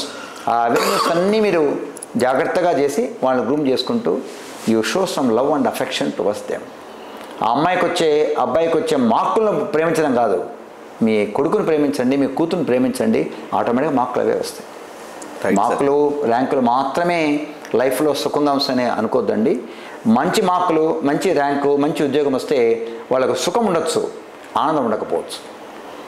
సుఖం వేరే, ఆనందం వేరే. కాబట్టి మీకు వచ్చే మంచి ప్యాకేజ్ అనుకోండి, మీరు ఒక లగ్జరీ కారు కొనుక్కుంటారు, అపార్ట్మెంట్ కొనుక్కుంటారు, బాగా ఎంజాయ్ చేస్తారు. బట్ అది ఎంత మాత్రం సాటిస్ఫాక్షన్ ఇస్తుంది, హ్యాపీనెస్ ఇస్తుందో వీ హ్యావ్ టు థింక్. కాబట్టి పేరెంట్స్ అందరికీ మరొక మారు నేను చెప్పేది ఏమంటే, మీ అమ్మాయి పైన అబ్బాయి పైన విపరీతమైనటువంటి ఒత్తిడి పెట్టద్దండి. వాళ్ళకైనా సలహాలు కావాలంటే వాళ్ళు చదివేటువంటి సంస్థలో ఉండే టీచర్తో మాట్లాడండి, ప్రిన్సిపాల్తో మాట్లాడండి, వాళ్ళ దగ్గర కూర్చోబెట్టుకొని వాళ్ళతో డైలీ ఒక 10 to 15 minutes టైం స్పేర్ చేయండి. వాళ్ళ కెపాసిటీని బట్టి వాళ్ళని ఎంకరేజ్ చేయండి. వాళ్ళు తప్పకుండా మంచి మార్గంలో ఉంటారు, మీరు చాలా హ్యాపీగా ఉంటారు. Thank you sir. Thanks a lot for the whole information. Thank you. ఒక ఓవర్వ్యూ అయితే మాకు వచ్చింది. I hope coming generations will see a world where a kid is not expected as a rank. అంటే వాడి పేరు కంటే వాడి ర్యాంక్కి ఇంపార్టెన్స్ ఎప్పుడైతే తగ్గి, if his kid name is like say Ramu అనుకోండి, Ramu 11th rank 12th rank అనేది కాకుండా రాములాగే చూడడం ఎప్పుడైతే మొదలు పెడతామో, I think the world is the best place to live. Parents కానీ టీచర్స్ కానీ ఎవరు కూడా స్టూడెంట్ని మిషన్ లాగా చూడకూడదు. ఒక మిషన్ లాగా చూడకుండా వాడు హ్యూమన్ బీయింగ్, వాడిని కెపాసిటీ ఉంటుంది, లిమిటేషన్స్ ఉన్నాయి, అవి గుర్తుపెడితే ఎలాంటి ప్రాబ్లం ఉండదు. Great, sir. Thanks for your time, sir. Okay, sir. It was pleasure talking to you, sir. Great day. Thank you. Thank you. That's the whole podcast, guys. Let's catch up with something different next time. Thanks a lot. Great day.